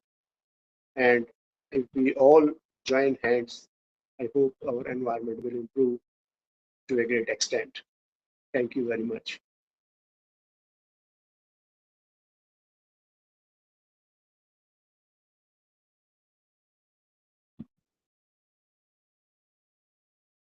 I hope I was audible. Sir, fully you were audible, sir. Yeah, fully audible, sir. Fully audible. Yeah. Thank you. Thank you so much, sir, Thank you, sir. for Thank you. comprehensively, elaborating and giving a lot of example. In the end, the example that you gave of how our policymakers and administration can bring the change. That is really amazing. And also, you shared a lot of example of how you handholded the industry during your positioning at the Haryana State Pollution Control Board. Now we will go to the industry. We have an industry leader with us, Shri Avinash Verma sir, who is the promoter of Eastern India Biofuels Private Limited, serves also the Director General at ISMA, who is the Indian Sugar Mills Association. Sir has both the expertise and knowledge and experience with the Indian ethanol industry, as well as a deep understanding about India's public policy. Since he was Director General for 7 years with ISMA, gave him enough exposure and experience about the sector. So may I request Sir, Avinash sir, to kindly share your view from the industry, how industry is benefiting from the policy that has been brought in, and what would be your advice to the industry? Yes, thanks a lot, Akram. I mean, it was great hearing Dr. Maan guiding us through the processes and various incentive schemes that the government of India has brought in, a lot of relaxations in the regulations. And as correctly mentioned by him, I would say that the industry used to take almost about 12 months or 10 months just to get the EIA and public hearing through from the state government. And that was the main bottleneck. I remember when I was in ISMA as Director General, we took up the matter with the Government of India that the main bottleneck in setting up ethanol plants very quickly was the delay that was happening in getting the environment clearance. Because as correctly pointed out by Dr. Maan, the public hearing and the EIA were taking a lot of time. And thanks to the government, they agreed. They believed that these industries are not really polluting because the kind of regulations and controls put in by the government, if implemented properly, cannot really pollute, especially the grain-based ethanol sector, because these are all ZLDs, zero liquid discharge, because the thick slop or the thin slop or the wet cake which comes out, they make DDGS out of it and get a very big revenue from that. So, I mean, congratulations to Dr. Maan, congratulations to the government. Things have become very, very smooth. And I remember some people telling me that the ECs are now, from the date of application, submission of the application to the Government of India, it's taking not more than 3 to 4 months, which is exceptional. I think one of the best in the world. There are still, I believe, from the industry side, two challenges that we are still facing. Now, I'm with the grain-based industry now, grain-based ethanol plants. One challenge is really with the carbon dioxide, trapping of carbon dioxide either in bottles and selling it, or converting that into dry ice. Because suddenly there is so much of investment happening in the ethanol sector that the quantum of carbon dioxide that would be emitted would be so large, and getting all that converted into dry ice or into bottling it and then selling it to the beverage manufacturers, others, we are not very sure whether there will be enough demand for all that kind of a product. So therefore, we need to really find out, we need to have little research. And if there are some research bodies here, I'm told that carbon dioxide can actually also be converted into a lot of chemicals. And if that comes up, then I'm sure we can trap all the carbon dioxide, because that is one weakness still with the ethanol sector. We are really carbon neutral, but when it comes to emission of carbon dioxide without trapping it into bottles or converting that into dry ice, we are not really fulfilling our responsibility to the society or to the country. So that is one challenge that we need to address, how to really fruitfully and viably trap all the carbon dioxide that is emitted and find a market for that. The current market is not adequate for dry ice, etc.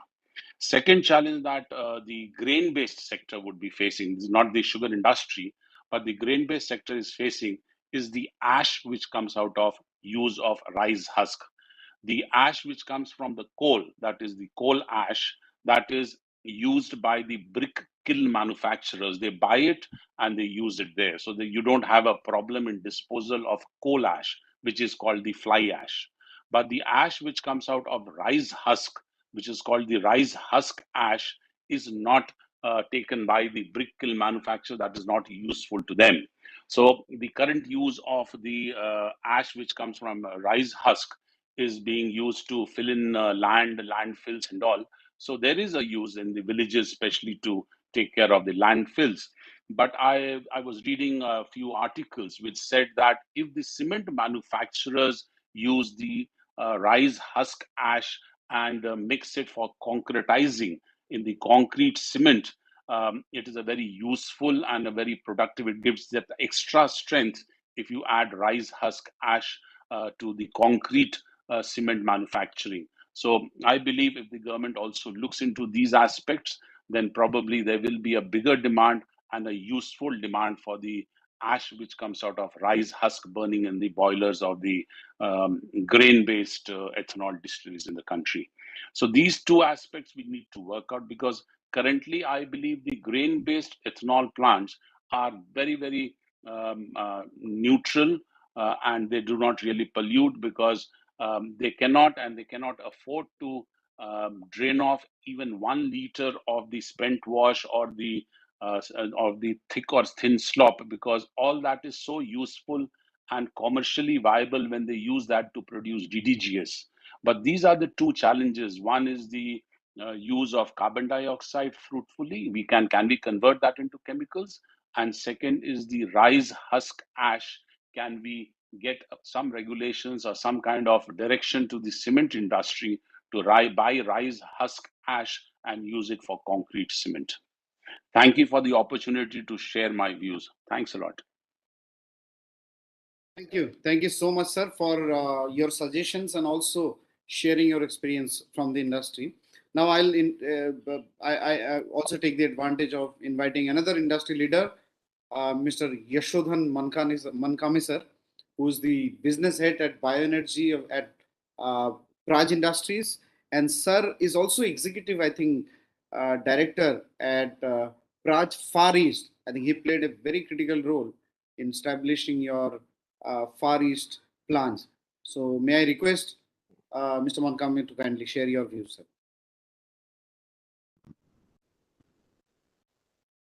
Good afternoon. Can you hear me? Yes, sir. We can hear you. Yeah. So first of all, thank you to the organizers and co-organizers for organizing this seminar, and also for inviting me to speak at this event. I'll give you first an overview of Praj, our company. We are a 38-year-old company providing end-to-end solutions in the ethanol industry. We have, over a period of last 38 years, put up more than 1,000 ethanol plants, out of which more than 400 ethanol plants are overseas, outside India. We have an installation base of in 100 different countries, in 5 different continents. If you look at world ethanol production, close to 10% of the world ethanol production comes from Praj plants.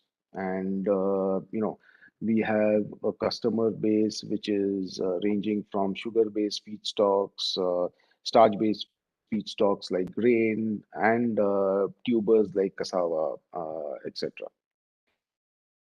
We are also, apart from ethanol for ethanol blending in blending and petrol, we are working on biomobility platform. Biomobility is a platform of technologies which utilizes bio-based feedstocks and organic waste for production of low carbon renewable fuels. And this is for different fuels like 1G ethanol for blending in petrol, 2G ethanol for blending in petrol. Apart from this, we are working for ethanol blending in diesel. Then bio CNG, which is bio compressed natural gas, and sustainable aviation fuels. So we are working on the whole range of transportation fuels, apart from the regular transportation fuels, also to include aviation fuels, marine fuels, etc. At the onset, of course, congratulations to Government of India, DFPD, MOPNG, for achieving 10% blending target this year. This has led to a very strong foundation for further achievement of 20% blending target in 2025. Of course, the major pillars of ethanol blending in India and of course worldwide are carbon intensity and greenhouse gas emissions. And worldwide as well as in India, this is going to be the driver for development of the ethanol industry. Of course, this industry also is supporting in increasing farmer income because this is an agri-based industry. This is helping in the rural development in India. Also, in reduction in foreign exchange burden of the country. It is looking at the oil barrel price that is there. This has really helped in reducing the foreign exchange burden. And of course, this product is made in India. So it is also forming a very good pillar of Atmanirbhar Bharat, where the drive of India to reach some sustainability goals as far as energy production is in the country, especially for transportation fuels. Of course, now because of the ethanol blending program in India, we look at some numbers what we have achieved. If you look at greenhouse gas emission, because of the 10% blending program in India, this year we have achieved about 5 million metric ton of greenhouse gas emission saving. That's a significant saving, and as we move forward towards 20% blending, this greenhouse gas emission is going to further reduce. This has created employment.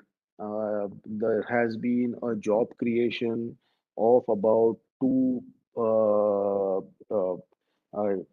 job creation of about 2.5 lakh new jobs created in this sector with new ethanol plants coming up. This is job creation on the ethanol manufacturing side, as well as job creation on the logistics and supply chain of the feedstock as well as the product. We have achieved a forex saving of almost 8,000 crores. And as we move forward with further blending, this foreign exchange saving is going to increase. And about 40 lakh farmers have benefited out of this program. So it is greatly contributing to the rural development and increase in farmer income in rural India. As we move forward towards 20% blending and also blending of ethanol into, say, diesel, what is going to happen in the industry is, like it is happening overseas, the focus is going to shift to carbon intensity reduction and greenhouse gas emission reduction. and we will have to develop technologies to keep pace with the world in achieving greenhouse gas emission targets. And in fact, greenhouse gas emission targets that have been reduction targets that have been set by India. If you look at the current technologies, with the current technologies, we are achieving about 40% greenhouse gas emission reduction in grain-based ethanol plants, about 60% greenhouse gas emission reduction in with molasses-based ethanol plants, and about 90 to 95% greenhouse gas emission reduction with second generation cellulosic ethanol plants. Of course, further reduction is possible, and new technologies will have to be implemented for further greenhouse gas emission reduction. And Praj as a company, we are launching technologies which reduce energy consumption in the plant, effectively reducing the greenhouse gas emission and carbon intensity.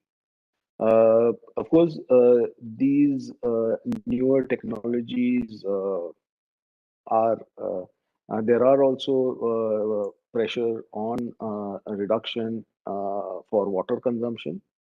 And on the water consumption front, with newer technologies of recycle and reuse, as well as technologies like air-cooled heat exchangers, etc., water consumption can be also brought down by almost 50% in this industry.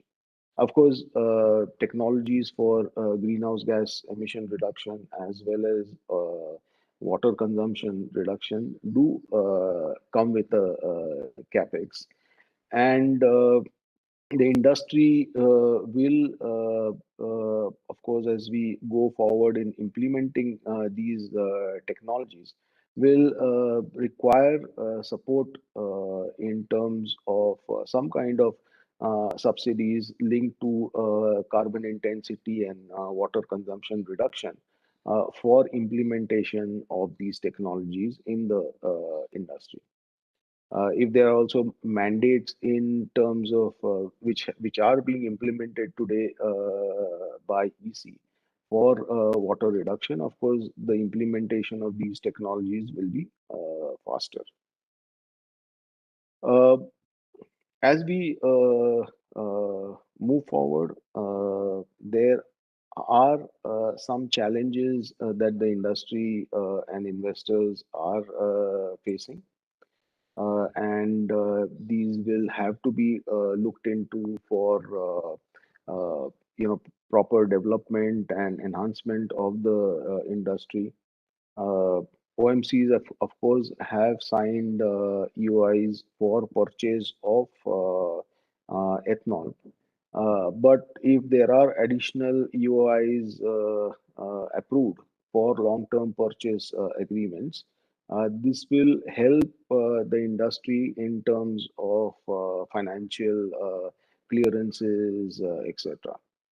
Of course, if there can be help in clearances from financial institution, and if there are some further benefits given, it will again help the industry as it goes ahead. There has been some increase in investment because of environmental control regulations that have been put in. And this, of course, needs some kind of benefits in the price of ethanol. So if that can be also looked into, the industry will benefit. There has also been increase in grain prices as well as fuel prices, like bagasse or rice husk, etc., which have been adding to the cost of production of in the ethanol plants. So if the OMCs and the authorities look at into this aspect and could give benefit to the ethanol industry on the price of ethanol, that could be an added advantage. Of course, with all this, we are on track to achieve this 20% blending mandate. And as we move forward, we will also hopefully see further blending happening in other fuels like diesel, etc. So thank you. That's from my side. And again, thank you to the organizers for giving this opportunity to speak at this webinar. Thank you. Thank you so much, sir, for again comprehensively briefing about the industry perspective. Now we'll move to our policymakers' perspective, and we'll hear from two prominent policymakers who are with us here now. Dr. Deepak Arun Apte, sir, Honorable Chairman of the Export Appraisal Committee for Appraisal of Infrastructure, Coastal Regulation Zone, as well as Environment Impact Assessment. Sir has also been an instrumental part as pillar of as director at the Bombay Natural History Society, if I'm not wrong, sir. So, sir, over to you to kindly share us your perspective from the Western side. Yeah, thank you, Amit. I'm sorry, I'm a bit of a misfit on ethanol-related discussion because it doesn't fall into my sector. Neither I have any expertise in this domain. But since I have worked with infra sector, which also has got two additional dimensions of national highways, greenfield alignments, as well as ports, harbors, and capital dredging. So my committee does embrace a very large portfolio. I think there are different kind of challenges that we look at. You know, over a period of time, we, in the first place, we are over-regulated, I think, a country. These regulations, there are too many regulations, and there are too many, you know, efforts to somehow reduce regulatory burden to make life easy for industry. There are two ways to look at it. First thing, of course, our regulations needs to be simplified in a fashion that its monitoring and its implementation become logical. Today, for example, in any ESC condition you see, we almost list down 100 odd conditions.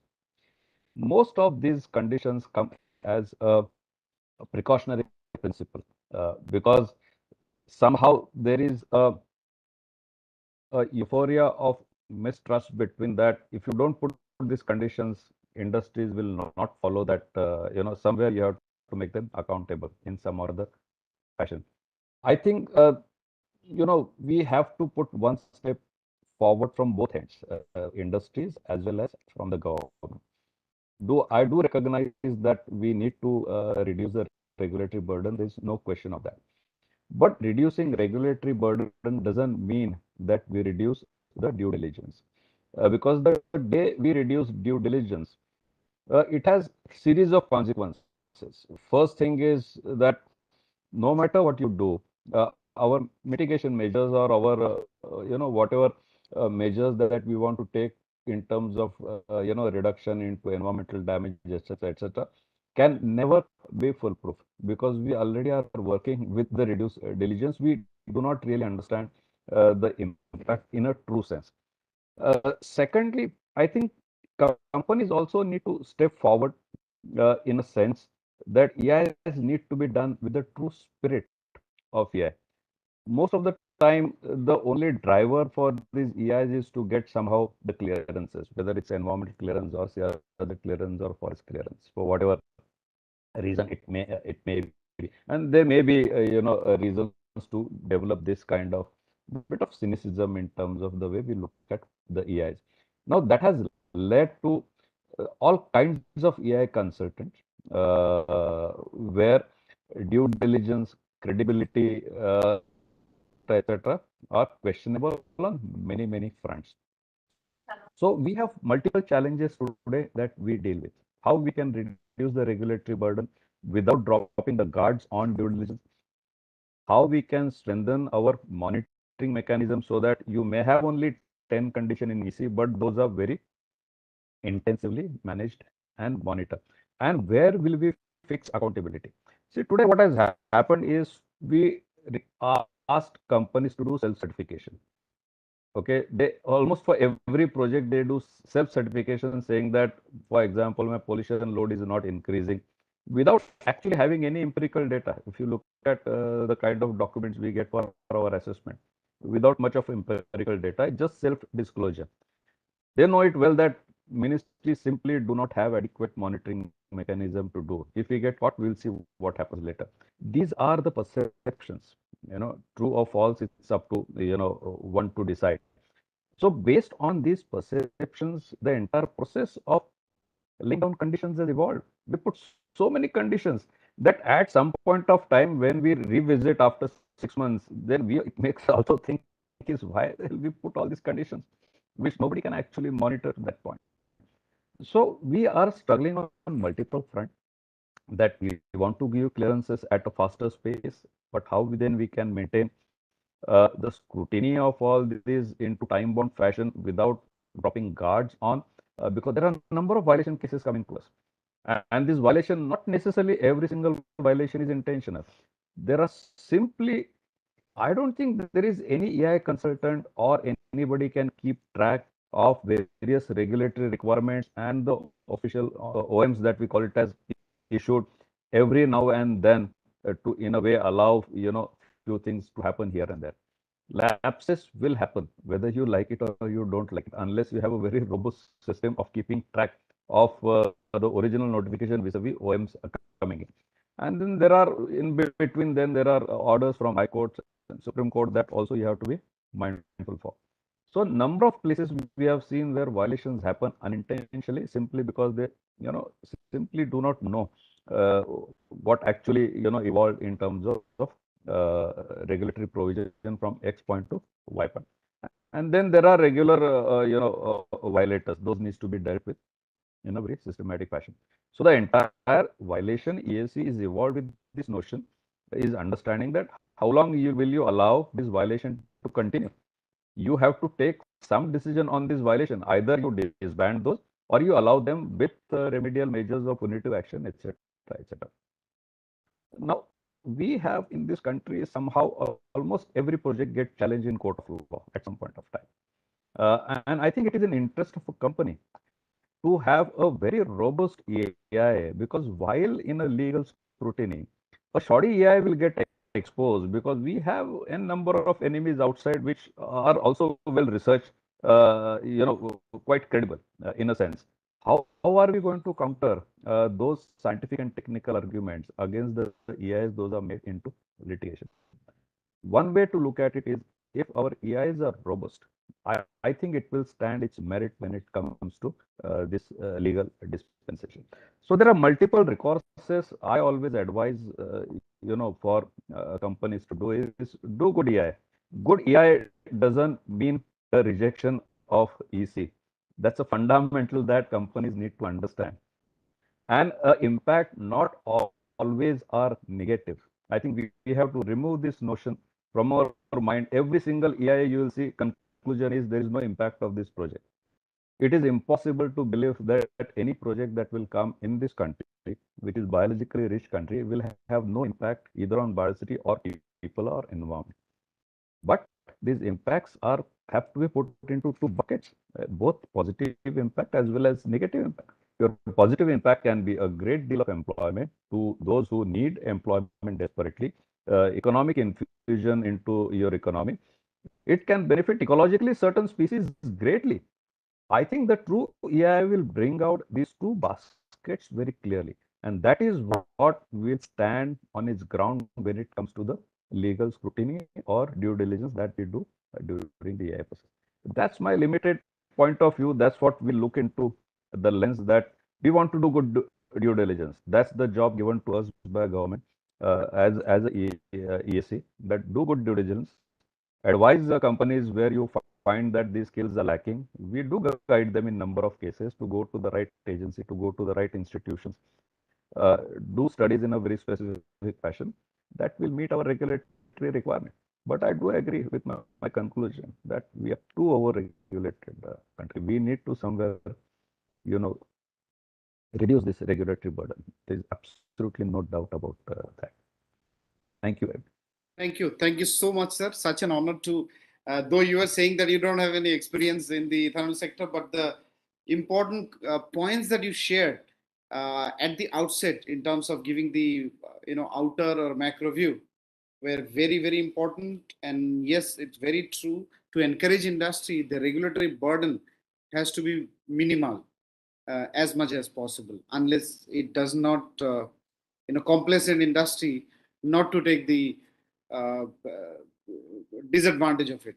Now, to move forward, we have chief guest Sujit sir. Can you hear us, sir? So our chief guest. Can you? Am I audible? Yeah. Yes, sir. A little low. Maybe if you can keep your mobile close to your where you're speaking. I think that will give. I'm using headphones. That is okay. Yeah. Okay. So you can remove the headphones, sir, if it improves. Okay. Let's try. Yeah. So may I now introduce our chief guest of this evening, Shri Sujit Kumar Bajpayee sir. Sir is so passionate about this subject कि sir Rajasthan के state guest हैं, लेकिन इतने busy schedule और travel के बाद भी अपने मोबाइल फोन से बहुत कोशिश कर रहे हैं इस प्रोग्राम में ज्वाइन करके कुछ बोलने के लिए. मैंने जैसे सर को इंट्रोड्यूस किया था, sir is the honorable joint secretary at Ministry of Environment, Forest and Climate Change. Sir, before this venture, sir spent 2 decades on this subject of environment clearance and monitoring implementation of the environmental measures with Hydroelectric Power Corporation. Now, sir is playing a very critical role in transforming or bringing transformative regulations and policies under this government. Sir, we request you to kindly share your wisdom and your experience in terms of formulating or forming policies, as well as working with the industry and guiding the industry to follow the government outlines. Yeah. Am I audible now? It's yes, clear? Sir. Absolutely perfect, sir. Now. So thanks a lot. First of all, that bearing with me during this weak signal stretch that I'm facing. But anyways, it's always pleasure to join the industries and the expert people who are always engaged in so many kinds of discussions, because it helps us to gauge the issues and then try to formulate a policy accordingly. So as I said in my brief remark before my signal went off, that any clearance process is to be supported with two strong things, two very basic fundamental things. One is the policy has to be very robust, number one. Number two, the technology has to come in play in modern times to ensure that whatever we do it in a transparent manner, we do it in efficient manner, and it is delivered in time. So because the clearance delayed is clearance denied, because always it's like you invest so much of money, then after 5 years or so, if you get the clearance, then everything is gone. Your project does not remain economically viable. So if we have to give the clearance, we should give it straight away, of course, with due diligence, without compromising on environmental rigors. So that is why the combination of policy, robust policy plus technology. And this is what the ministry has been working on for last couple of years. And ethanol blending projects are no exceptions. Rather, they have been given extra special dispensation.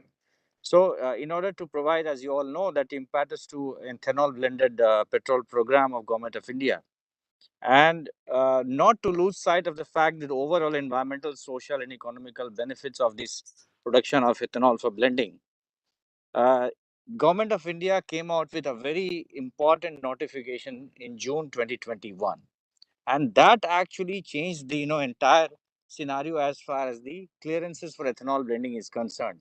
I was little disappointed when my colleague from DFPD was speaking about the achievements, and he just missed out on very important aspects of, environmental clearance got expedited, and 160 plus 65 plus environmental clearances have been given, around 1 year time, June 2021 to September 2022, and more than 30,000 kiloliter per day capacity, just for grain-based ethanol, grain-based distillery I'm talking about. And the average rate of disposal remains around 45 to 50 days. Many cases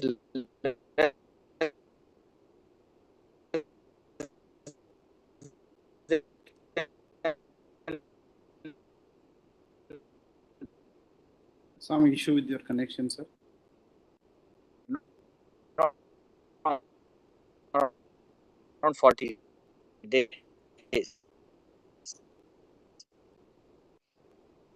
So the Prime Minister's vision of achieving the ethanol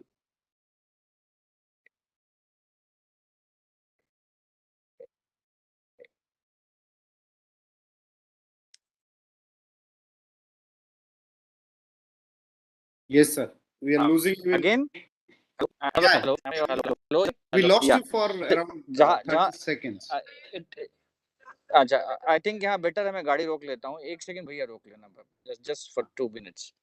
So I was just talking about the kind of because of the policy reforms that we have done for the ethanol blending in June 2021, and the result which has it has yielded in terms of giving clearances to more than 160 projects in about 1 year time, contributing to around 30,000 kiloliter per day. So that is something, it's because of the policy, number one. Number two, the technology that we have used for giving clearance, that Parivesh. So through Parivesh, the system is so transparent that anybody, even during COVID times, sitting at his home, sitting in the office, anywhere, he can apply. He doesn't need to come here. Using hybrid system for attending meetings and agenda generations, all auto in a transparent manner. We have not received a single complaints in last more than a year, wherein a project proponent is coming to us saying that I applied but my project has not been listed. So this is all because of the policy combined with the technology that we have adopted, and the result is before everyone to see and appreciate. And the states like Bihar and Madhya Pradesh, they have been given clearances for 22 and 23 number of ECs in just about 1 year, contributing to around combinedly contributing to around 8,000 kiloliter per day just for grain based distillery.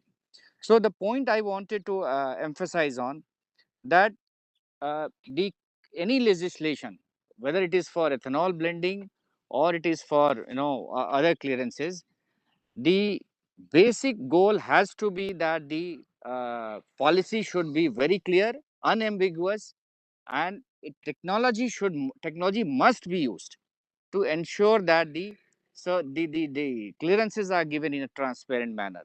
And I think that I have full confidence in saying that the ministry has been able to deliver in last around 2 years, wherein we have actually reduced the time taken in grant of EC overall. I'm not talking about only ethanol. Overall time taken has reduced to around 70-75 days, unlike more than 200 days earlier times. And before 14, it was of course around 600 days. So I would just like to say that one thing is giving clearances. Now the second thing, which is the most important aspect, I believe, because I am a great advocate of self-regulation. So if we are giving you clearance based on the trust, based on the self-certification, as Dr. Apte was saying, so the onus goes it shifts to the project proponent for the compliances of those stipulations.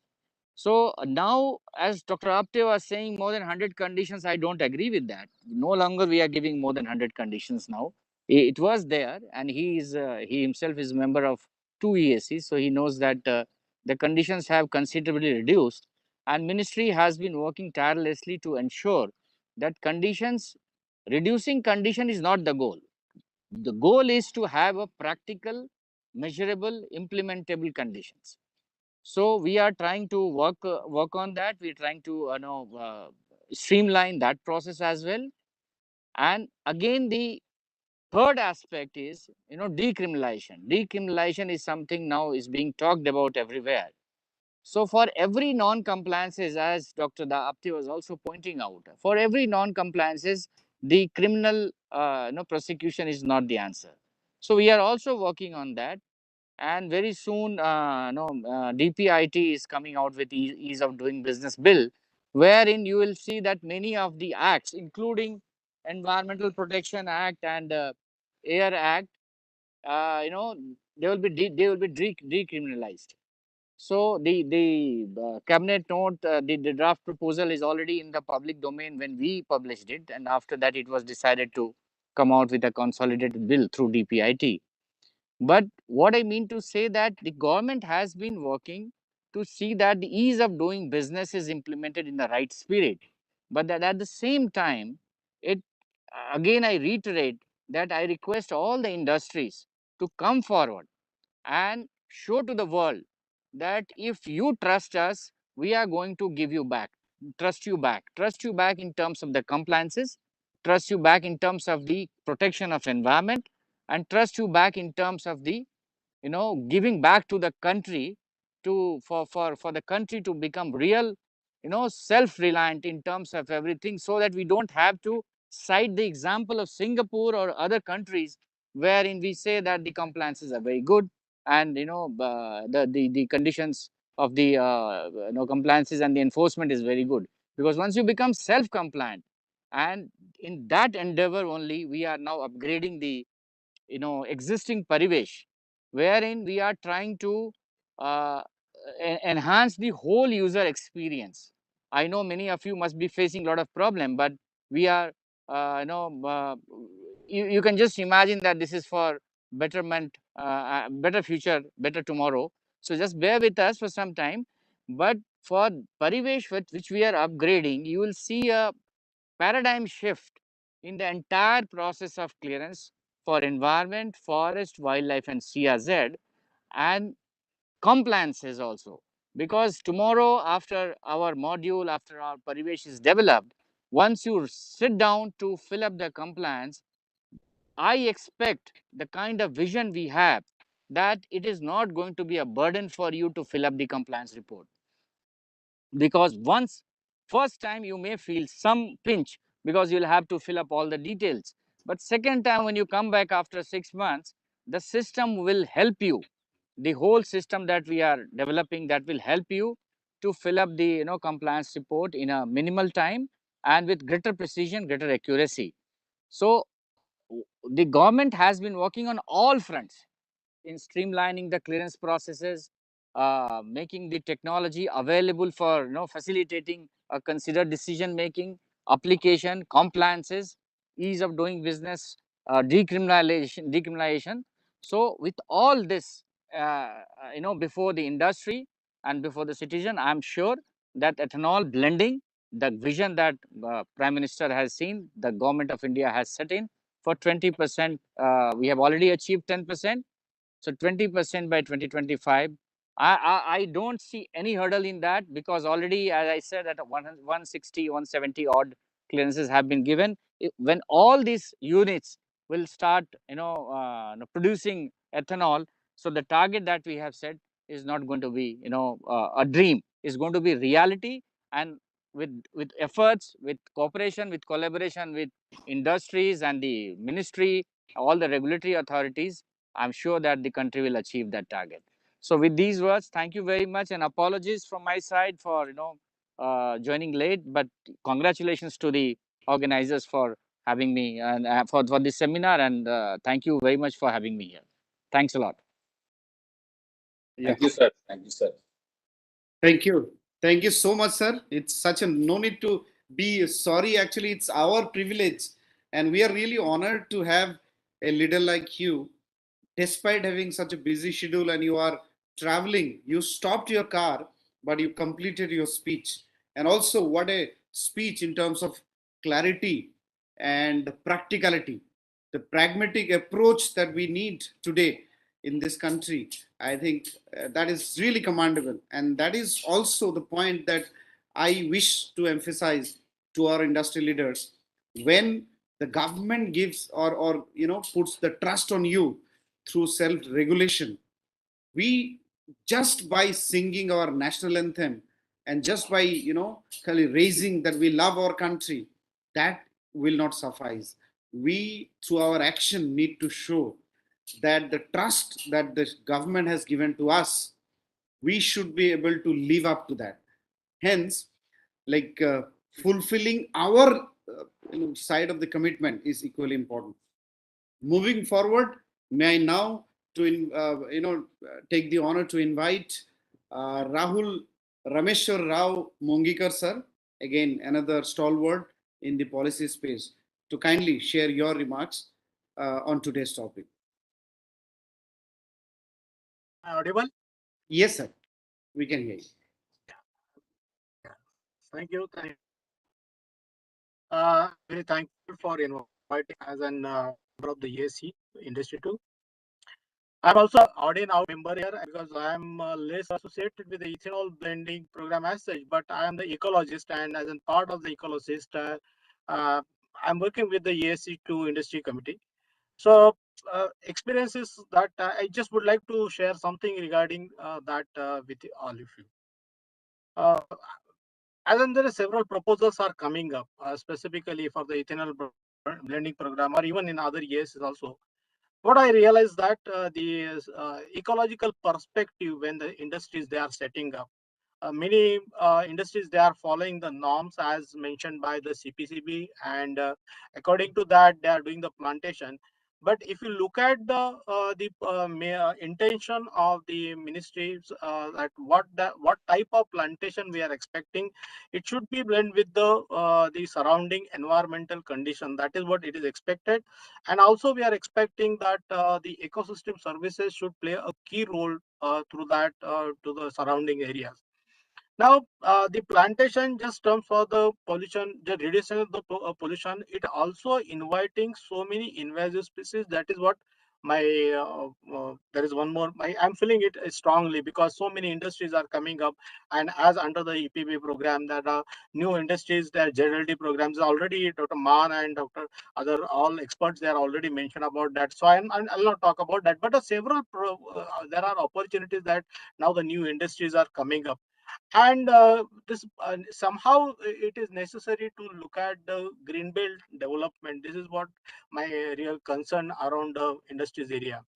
The green belt development, no doubt, their compliances are doing by the many companies, but that the intention of this green belt is still, according to me,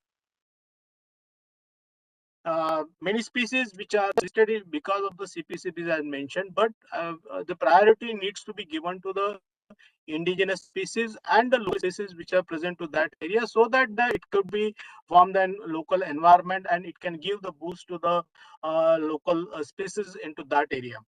Another issue is that after 20 years, suppose this programs will run after 20-25 years, and if number of industries will increase, it's my fear that the number of the species which is actually planting by the industry, which are the invasive and the alien species, that will reach more, that will become more in the surrounding areas.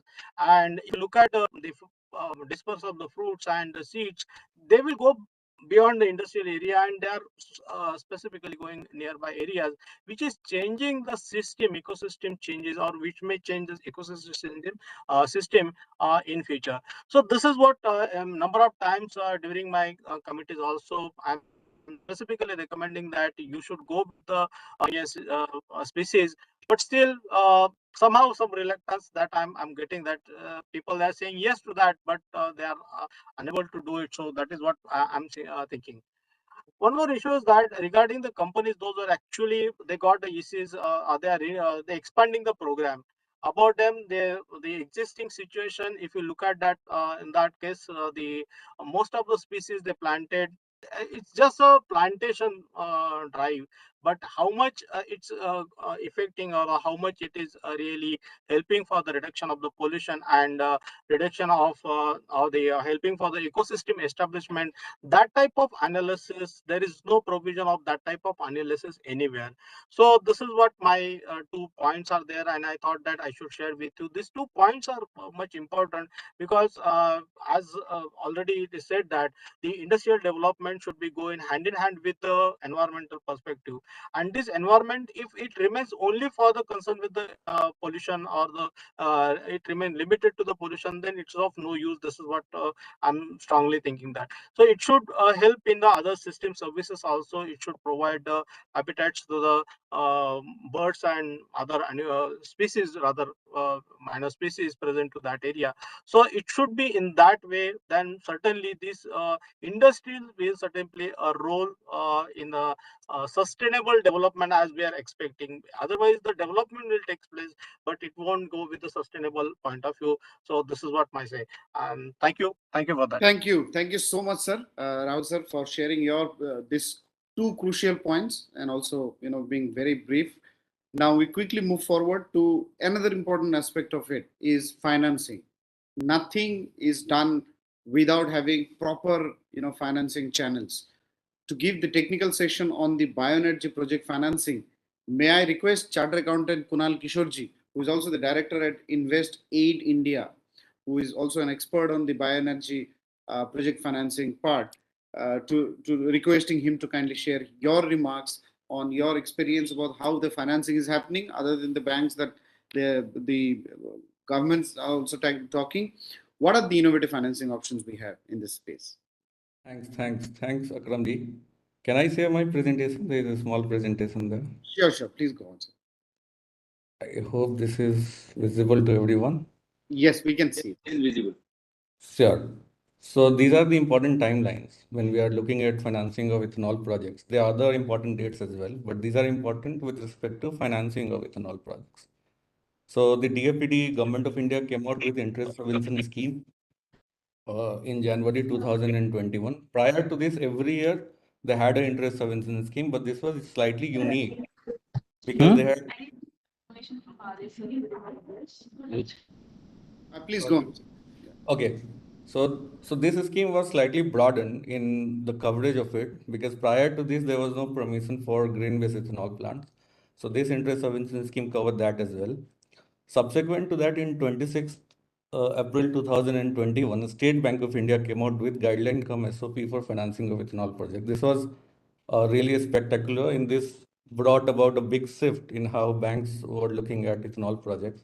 So the margin and collateral were kept at bare minimum. We'll discuss that in the next slides. From 26th August to 1st November 2021, OMC ran a process of inviting applications under EOI tender, and they finally shortlisted a number of ethanol project proponents. There were criteria given in the application, and the first result was declared in 17th of October 2021, and sequentially they took off several states, and eventually on 1st of November 2021 they had the final result declared. In 20th December 2021, there was an important decision taken by Department of Financial Services. They wrote to the bank because there were some states, Bihar prominently, which were arguing that even though they are project proponents who do not have approval of 14 Jan 2021 scheme, which was the precondition for coverage under SBI policy. So they said if the Bihar government has a scheme, which is in fact offering more incentives, if project proponents are covered under Bihar scheme, why can't they get also benefit under the SBI scheme? So that is what was addressed by DFS. They said that the respective state levels bankers committee can organize a meeting, and if they adopt any state government scheme within the umbrella policy, then the project proponents who have approval under the state scheme also will get the benefit of SBI guideline cum SOP. We'll discuss that later. Then from 10 January 2022 to 15 Jan 2022, the OMC signed bipart agreement with shortlisted investors for the offtake of ethanol. Another important date was 6th of April 2022, when DFPD finally gave an additional 6-month window, which is what is about to expire on 22nd of October 2022, next month. So it was the same scheme, which was 14 Jan 2021. An additional window was given from, so this 6 April 2022 was a slightly different decision, because under interest subvention scheme of 14 Jan 2022 and prior schemes as well, there was a cutoff date by which the project proponents had to avail disbursement of loan. So that was extended from 31st March 2022 to 30th September 2022. So this was merely extension of the last date by which you had to avail the disbursement of loan. On 22nd April 2022, they did this additional 6 months window, but they brought in 2 additional conditions, which was addressed by the Honorable Director of DFPD Government of India. And the 2 conditions were that the project proponents should have land in their name. If it is taken on lease, it should be a long-term lease, and it should be a registered lease, or otherwise they can buy the land as well. And if it is from an industrial area authority, they should have the allotment letter with them and the environmental clearance. So, and the window for this is 22nd of April to 22nd October 2022. Subsequent to that, in sometime in the month of May 2022, the tripartite agreement was finalized by the OMCs in active discussion with the SBI and other banks. Because this signing of BPA, there were a few covenants in the BPA which the banks were not comfortable with. The one important was that there was a cutoff date by which the project proponents had to start supplying ethanol to the OMC. Otherwise, the OMCs would have the right to cancel the agreement. So in TPA, the bank reserved the right with them. There is a provision now in the TPA which says that the OMCs cannot cancel the agreement without written active consent of the bank. So the TPA was an important document. It superseded the BPA. We'll go to the next slide now. So the key provisions of the DFPD scheme of 14 January 2021, obviously there is an additional window and we are still going through that window. So the eligibility was extended to grain-based distilleries, also investment in MSDS. So suppose there is a liquor plant and it installs an MSDS and can now produce ethanol. So that investment was also eligible for interest subvention. And again, dual feed distilleries were also eligible.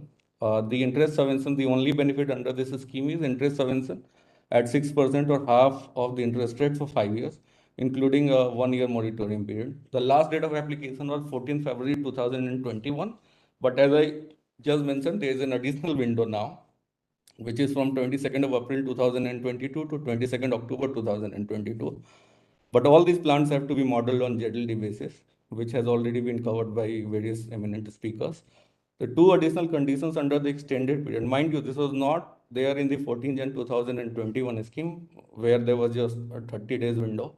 But now there are 2 additional conditions, which is availability of land and environmental clearance. We'll go to the next slide now. And this is about the guidelines and SOP issued by SBI, which I said was very liberalized. So the eligibility under this SOP was restricted only to units which have the approval under the DFPD scheme of 14 Jan 2021. Because there were many state governments, prominently of course the Bihar government, which came out with ethanol policy of its own subsequent to the window of DFPD scheme closing down.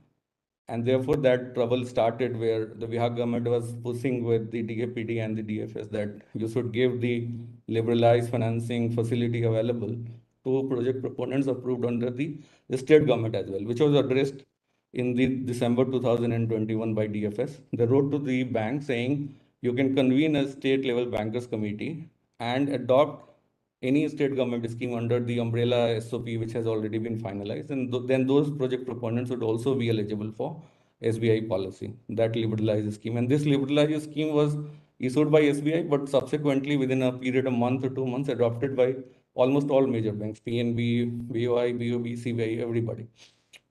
The requirement of margin and collateral in this scheme was kept at 5%. So if there is a project cost of 100 crores, the only portion that the promoters have to bring in is about 5 CR. And for the 95 crores, that is going to be the loan part, only 5% of that money should be the value of the collateral being offered by the project proponents. Under the scheme, there was a TPA plus escrow mechanism. So the provision of tripartite agreement with the promoter on one side, the bank on the other side, and all the OMCs on the other side. was already there in the SOP, and banks have already, after the sanctioning of the loan, this is one of the common conditions stipulated by bankers that before we can disburse the loan, you have to get the TPA signed. And OMCs are very comfortably signing the TPAs. And there is also a escrow mechanism there that entire proceeds of ethanol has to come into the escrow bank account, which is basically a normal current account, except that the banker would have the right to disburse out of that. So the proceeds come into that bank account. Bankers adjust their EMI obligations first, and then the money can be used by the promoter for any other purpose. So the guidelines issued by SBI, mutatis mutandis, adopted and issued by most other banks. So they made just normal change, and it was broadly the same that was adopted by all other banks. We'll go to the next slide now. So these are some of the state governments that came up with their specific policy. Important here is to note that all state governments have industrial policy under which ethanol would be an eligible project.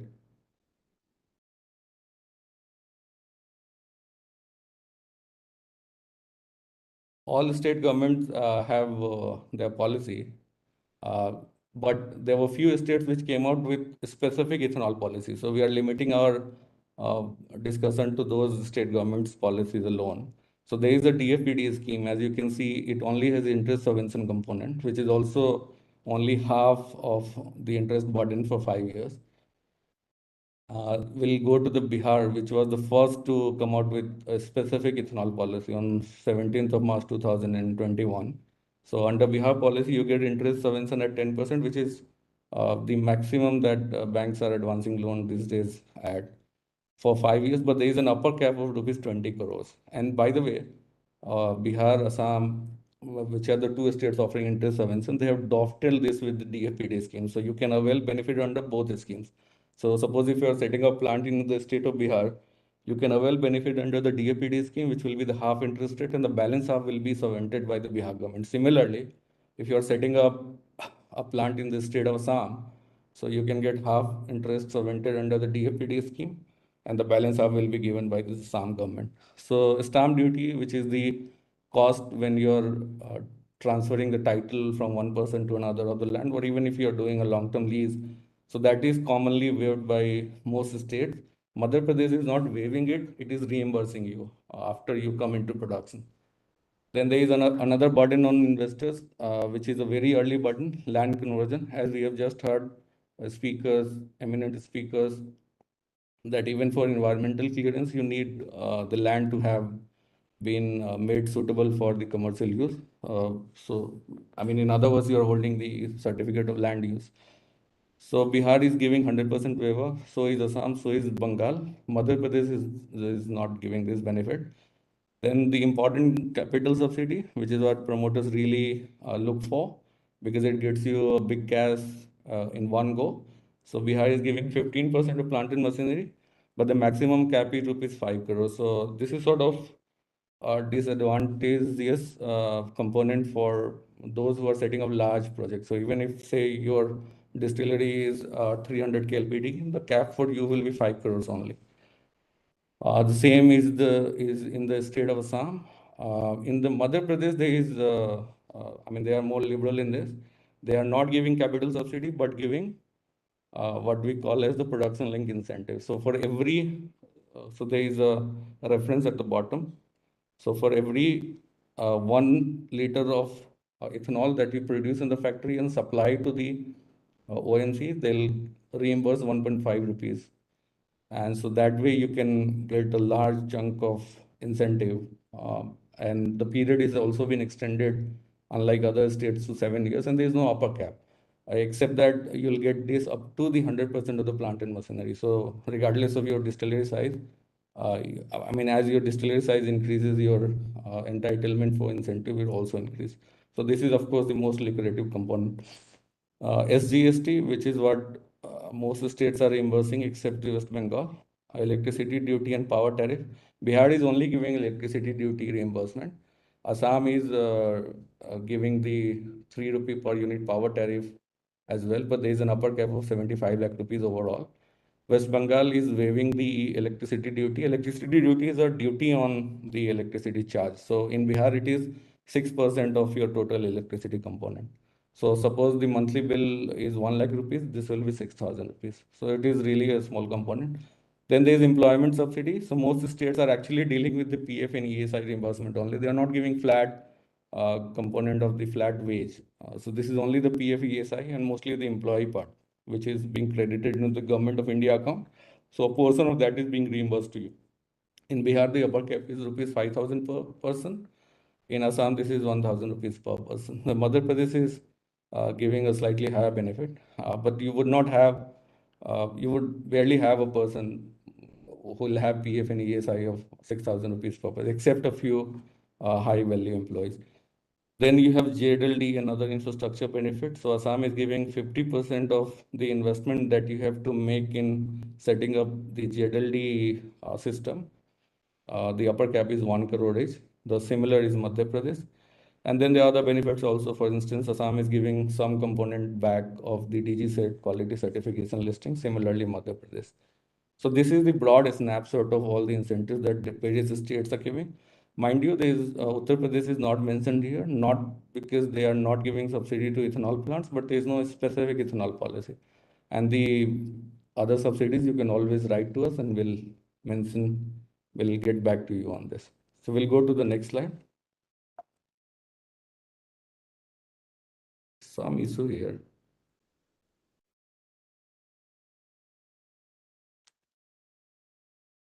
Okay.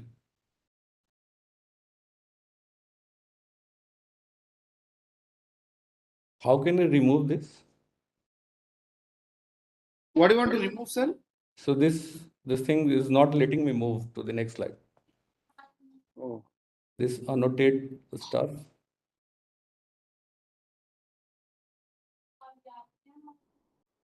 Okay, I think this will do.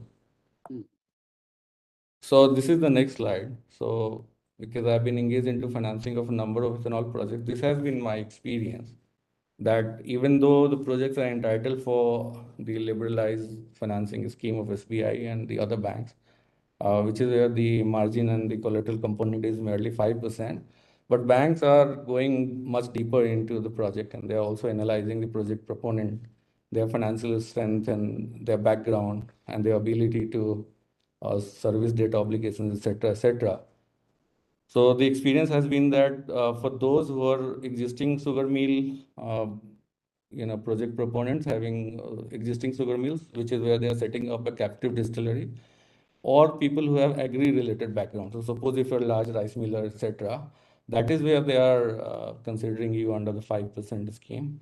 Similarly, if you have a captive source of raw material or fuel, if you are like a big rice mill and you have captive production of broken rice, which is the main component, or if you're a rice mill, you also have a large production of rice husk.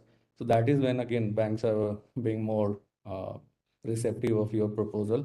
You should have the DFPD approval or at least the approval of a state government, which has been adopted by the respective SLBC, State Level Bankers Committee. We have dealt with this issue in the previous topic.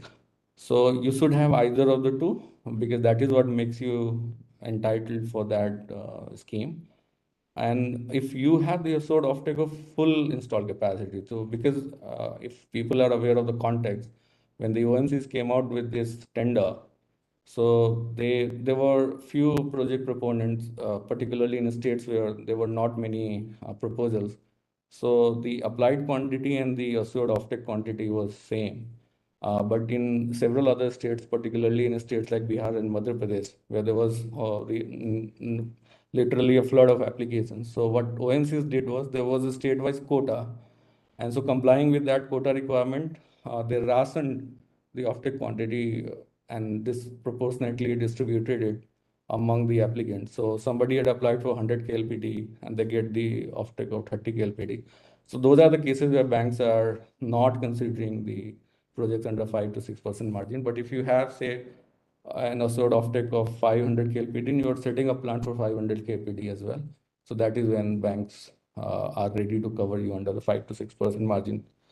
And the project should be relatively larger size. So I have experienced in my own clients The two clients who got this 5% margin, and both of them were large projects, 250 KLPD and 300 KLPD.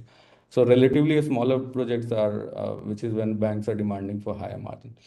So if you are a new entrant in the industry, so there's many project proponents in Bihar, which were first time entering into the ethanol sector or the distillery sector. So banks have asked for higher margin from them. If they do not have exposure or experience in the agri or the food sector, that is also when banks are asking for higher margin. And if there is absence of DFPD approval or the state government scheme which has not been adopted by SLBC, then flat out you're not covered under the SBI scheme. And if you have a lower offtake assurance, which is when banks are actually, increasing the margin component significantly more, and if it is a smaller project. So I mean, of course, if you have the DFPD scheme, literally you are entitled for 5% scheme, but banks are looking at various other aspects also. So I'm giving you a practical experience of how the financing has been done by bank in last 6-7 months. So we'll go to the next slide. So this is the background of what we do, who I am. So I'll request GRC to share the slide with everyone. So you'll get this. So thank you. This was the brief coverage of all that I had to offer. Over to you, Akramji. Thank you. Thank you so much for covering the financing aspect so comprehensively. I think this is one of the rarest and best presentation on finance I've ever seen. Moving forward, may I now request Shri Vaibhav Tiwari ji, GM Technology at Praj Industries, to kindly share your remarks on the best practices in the sector. Thank you, Akramji, and thanks to all the organizer of this presentation and this whole session. I have some slides and I'll just share it here on the screen. If you can confirm this is visible or not. Yeah, we are not able to see yet. Can you reshare it again? Just hold on, just hold on. Yeah, we can see now. Now it's you can see now? Yeah. Yeah, okay. So after regulations, policies and financing, now we are onto the technologies. And while going through the technologies, I am aware that we are short of the time right now. So just to give you a glimpse of what we are covering today in this forum. So this is the, so what we are covering in the today's presentation is the index, what you are seeing at the top. But I'm not going to go into details of this technology. I will just touch upon this technology, and maybe after the presentation, we can connect one-to-one if you have really interested in any one of this technology. So to start with, talking about Praj, I'm sure you must have heard the session of Yash sir, where he has already introduced Praj. So I won't spend much of the time here, just the key numbers. We have more than 1,000 references, out of which 400 references are out of India, and we are present in 100+ countries. And we are there since 1983, so almost 38 years of experience in this particular industry. Now, talking about what we do, so it is very clear that we are into biofuels and all the biochemicals what we can derive from the biomass. So two platforms we are talking as a Praj on the national platform also. One platform we are talking about is biomobility and one is bioprism. Biomobility is all about all the biofuels like 1G ethanol, 2G ethanol, CBG, biohydrogen, biomethanol. So on all these fronts, we are working in our R&D center, and some of these technologies are already commercialized, like 2G, CBG, 1G is already commercialized. So all these technologies are there. Apart from that, Bioprism is another platform where we are working on the biochemicals like biobitumen, bioplastics, lignocellulose. So all these platforms we are working so that the net zero goal set up by India, we can contribute to that extent within that goal. Now coming to bioethanol status in India right now. So these are the numbers which are already discussed in today's forum. So we are talking about. So we are talking about a number of around 1300 crore liter for 20% blending, which some time back Sangeet sir also talked about. But what we have tried to do, we have tried to see beyond that by 2030 what will be the requirement of ethanol in India. And this is what we can see 1600 to 700 is the number which will require to get from the ethanol side to achieve the 20% blending consistently. But going beyond that, if sorry, again there is some technical problem. I am not. Akramji, can you confirm you are able to see my screen? Presentation is not visible, Mr. No, presentation is not visible now. Okay, I am not sure what is the issue. Just hold on.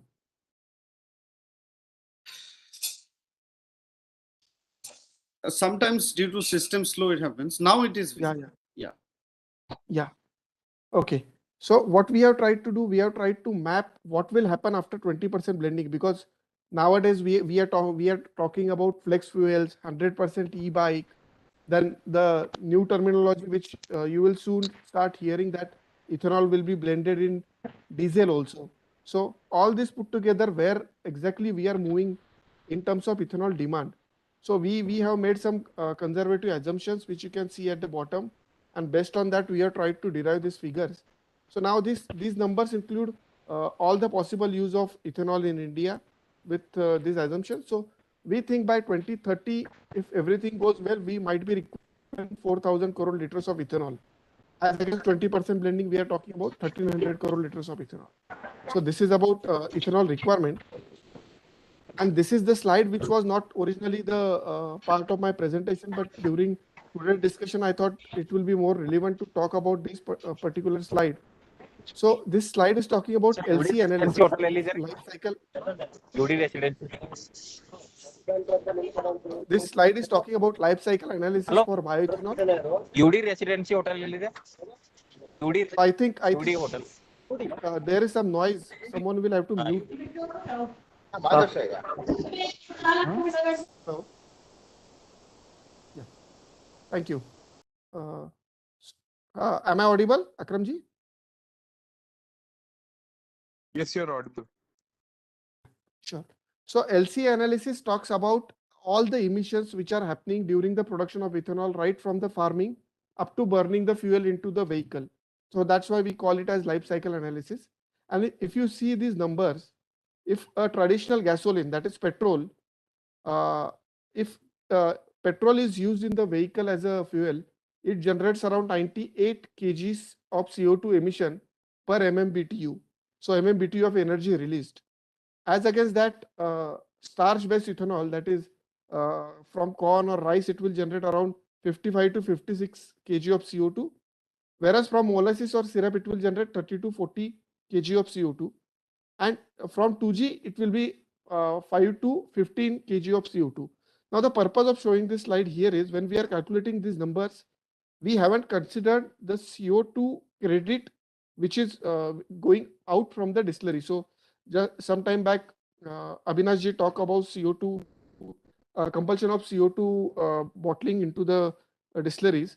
So even these numbers are irrespective of whether you bottle it or whether you let it into the atmosphere, these numbers will remain intact. And that is because life cycle analysis capture each and every emission from the source. For example, if you bottle the CO2, that CO2 is majorly going for beverage industry. And beverage industry is actually not consuming it. They are using it for pressurizing the bottles. And when you open the bottle, it is again getting released into the atmosphere. And that's why it is always there getting released at this point or some other point. That is why it won't add to the number. But at the same time, if you see the CO2 coming out from the distillery, in US, where much of the work has gone into this particular type of CO2, it is called as biogenic CO2. And that is because this CO2 was always there into the atmosphere. It was photosynthesized by plants to produce the grain. And that grain again we have used to produce the alcohol. And some part of that carbohydrate we have converted into ethanol. and part we have released into the atmosphere. So it is not like fossil fuels wherein we have taken it out from the ground and released into the atmosphere by burning the fuel. So this is basically called as biogenic CO2. And talking about market of the CO2 in India, right now the requirement of CO2 in India is around 3,000 metric ton per year. This has an annual CAGR of 7 to 8%. And if you are saying that 20% blending has to be achieved, that time, if we made everyone compulsory to bottle the CO2 generation will be 17,000 to 18,000 metric ton of total CO2 from the distilleries. So these are only a number. There is no comments from our side, but these are the numbers which are looking at the CO2 emission.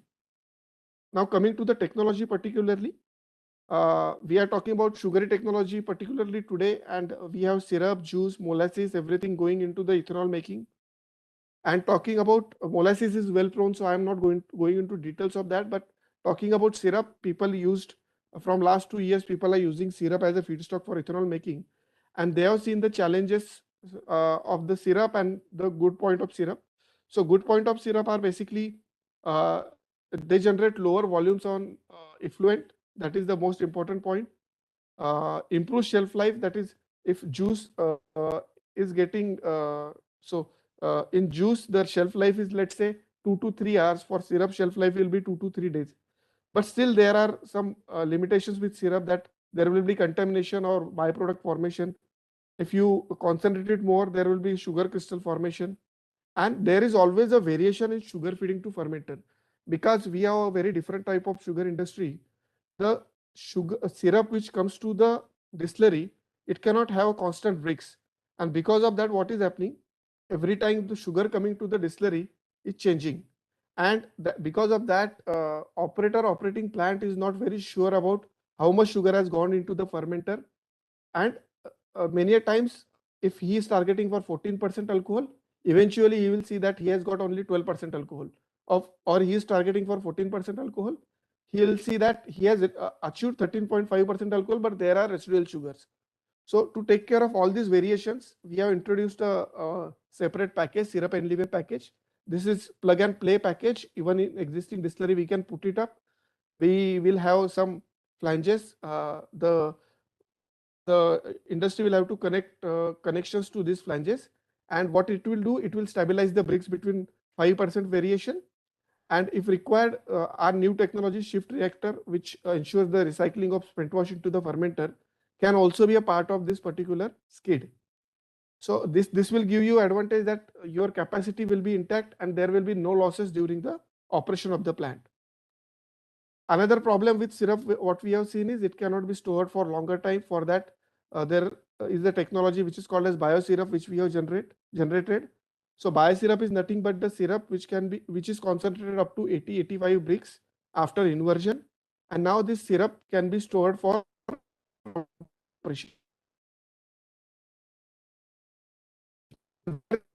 particularly can be used is, basically this can be used for off-season operations, because in off-season you cannot have facility to use syrup, but biosyrup the biosyrup also in the off-season also, because you can store it for all 330 days throughout the year. Now this will be a additional product for the sugar mills who don't have any distillery. So now they won't have compulsion to produce sugar only. They can store this biosyrup, and this biosyrup can be sold in off-season time at a very high rate, like you sell sea molasses. So same is the thing, and this can be used in regular sugar factories also, where they are using syrup during season, but there are times when there will be no cane. So in those scenarios also this can be used. And as I told you, biggest advantage of syrup and biosyrup is the effluent generation. If you see on C molasses or B molasses, the effluent generation is around 9 to 10 liters in case of C and 7 to 7.5 liters in case of B. That comes down to around 2.5 to 2.8 kg per liter in case of syrup or biosyrup. And if you do the biogas and again evaporate it up to 30%, this can be brought down to 0.3 to 0.4 liter per liter of biosyrup. That means 100 KLPD distillery will only produce 30 to 40 meter cube of spent wash at the end of the complete process. So that is the kind of reduction which we get. So our one of the suggestion from industry or from a technology supplier as a Praj from our side will be to pollution control board. So can this syrup and biosyrup can be seen as a third feedstock, like we have given some regulations and norms for C heavy and B. We have given some different norms for let's say grain. Can syrup and biosyrup can be catalyzed as a third norm, so that this very small effluent can be allowed for biocomposting for the sugar mills, because they have their own press mud. So this is one point which we want to make here. Now, how we have developed on this technology? So we had done the trials in lab scale in 2018. Then we had trials on pilot plant in 2019. We stored almost 300 metric ton of biosyrup at demo plant in Maharashtra at Jaivan Sugars, and we store it for almost one year. And during this 1 year, Vasantdada Sugar Institute, we had requested them to do the analysis every month. They have done the analysis, and after 1 year, we have used this for making the ethanol. Now, this is the certificate issued by Vasantdada Sugar Institute as a third-party agency. You can see there is hardly any drop in the sugar content of the syrup, which we are calling it as biosyrup. Now, this was about biosyrup, but going ahead, some of the other technologies which are more relevant for environmental protection and CO2 emission. So it is very evident that as we go on reducing the steam consumption, we will be saving on the more and more on the CO2 emissions. So we have some of the technologies which we are showing here. So we have MVR technology, wherein we can shift from steam to, let's say, power to generate the ethanol. And you can see the kind of reduction we can achieve from the use of MVR technology. So this is mechanical vapor recompression. As I said, I'll just touch upon these technologies. I won't go into details of these. Again, air-cooled heat exchanger. Now these are becoming more and more popular as a water-saving measure for in the distillery industries. So traditionally, industries required anywhere in between 6 to 10 liters of water consumption in the traditional distilleries. So this can bring it down to, let's say, 50 to 60% down, because this replaces the traditional cooling tower. And we all know that traditional cooling tower consumes almost 80% of the total water required in the distillery complex. So this is another technology which reduces the water consumption. We have one more technology wherein in the same equipment, same footprint, and nearly we can say same steam consumption, we can achieve almost 30% capacity expansion, and that we are calling it as evaporative distillation technology. So this is also a patented technology by Praj, and this will give you all the advantages of water reduction, GHG emission reduction, and again capacity expansion. Yeah, so we have again similar technology wherein without making much of the changes in the dehydration system, we can directly increase the capacity of that particular system by 30%. And this is again a patented technology for Praj. Now, talking about future of the biofuel industry, this was about ethanol, but talking about other fuels, we very well can see in the future now sugar mills will be no more sugar mills, they will be sugar refineries, and whatever product can be produced from the oil refineries can also be produced from the sugar mills.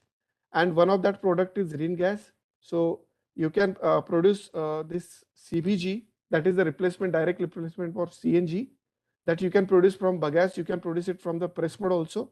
And 2 of the plant are supplied by Praj are already in operation, IPL in UP and Lifinity in Karnataka. So we have a unique technology which gives you an advantage of 30% higher gas yield, and that reduces your OPEX considerably. And on CNG front, there are different models which one can adapt. He can sell directly to OMCs, he can set up his own pumps, he can tie up with the industries to sell this CO2 CNG. So there are a number of uses where one can go for have the flexibility with the CBG. Then there is solid organic manure which is coming out from the CBG plant, which can directly go for fertilizer, and liquid organic manure, which is again a very good fertilizer for industry. Talking about 2G technologies, again second generation from biomass to ethanol. On 10th of August, Honorable Prime Minister Sri Narendra Modi ji inaugurated our plant at IOCL, where Praj has supplied the technology for second generation, and now the commissioning for this plant, first plant, is under progress. And what we have done, we know that this is very capex intensive technology. That's why we have developed co-located model, and soon you will see these in offering. So we have developed co-located model with sugar mills also, and we have developed co-located models with grain-based existing grain-based distilleries also. So this will give you all the advantages of 2G plant in limited investment. So that is already on card.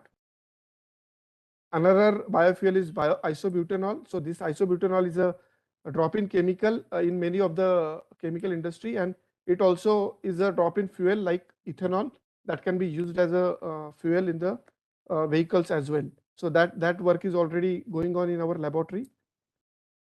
And this same isobutanol can be extended to produce the SAF, that is sustainable aviation fuel. So right hand side graph is showing you with the kind of mandates international community have what will be the requirements of the SAF, and based on that we have got the technology. We have produced samples of this SAF, got it approved from Indian Air Force. They have tested it and certified it. So that technology is now already available, and we are working with IOCL for putting up a demo plant and commercialization of this technology further. Now next gen biofuels, then comes the marine biofuel. Similarly, like aviation industry, marine industry is also going to have some mandates, and through that we will have to shift again on the biomass produced fuel. So that work is also going on, and soon we will have marine biofuels also as one of the product in the kitty. So we have already developed it in the lab, and different trials are going on. And again, biohydrogen. So everyone has different. We all know that all of us are talking about biohydrogen very high, but there are different routes of producing the hydrogen. We are talking about a bio route. From biomass you can very well produce the hydrogen, and it will give you advantage in terms of GHG emission also, and availability of feedstock also. So these are the major advantages of biomethanol. And this is a table which I just right now said, that will give you advantage of GHG emission. So this is about biohydrogen. Yeah. So this was in brief about ethanol as in particular, and other biofuels about the future as a future applicability. So that's it from our side. Thank you. Thank you so much, sir, for again very technical and comprehensive again overview of the subject, also showing how and why you are the GM technology at Praj. So now moving forward, we will have a quick short question and answer session. So I think all our speakers who are here, I request you to kindly come with camera, and the questions, if you are not able to ask the question, you can also write down so that we can take the questions from here, or we are now open for question and answer. Anyone who would like to ask any question, please, you can unmute and go ahead.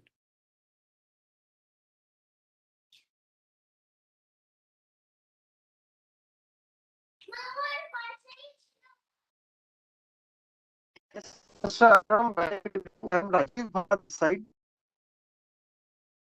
Yeah, Rajiv ji, please go ahead. Yeah.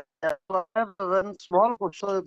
First of all, so I'm not from this industry, but it has been very engaging intervention that you have worked out. So I have attended all the sessions. It is really good to improve the knowledge on this particular project, which is going to be the future of Indian economy or Indian market, right? So the only thing I suggest you to add up one more thing is, when this we are talking about all this future and all, and sugarcane is one common thing that is coming up, which is actually helping us to produce all this biofuel. I think you should have an expert on sugarcane crop as well. So that is my viewpoint. And this is not a question, this is just a suggestion. It has been, even you have covered all the aspects, but if you look at the coverage of sugarcane has not been done. So my only point is, if that can also be added, that will actually make it a icing on the cake. So that's all, and sincere thanks to you for organizing all this. And if anyone can give their views on this, so I'll be more than happy Yeah, to hear Rajiv that. sir, I'm Dr. Dheeraj this side. You have got a very good suggestion. And this particular program was on distillery ethanol industry in the wake of this EBP program for sustainable and self-reliant India. But the next time we will include that topic also. Okay, sir? Thank you. Thank you, Mr. Dheeraj. Thank you. Thanks for this.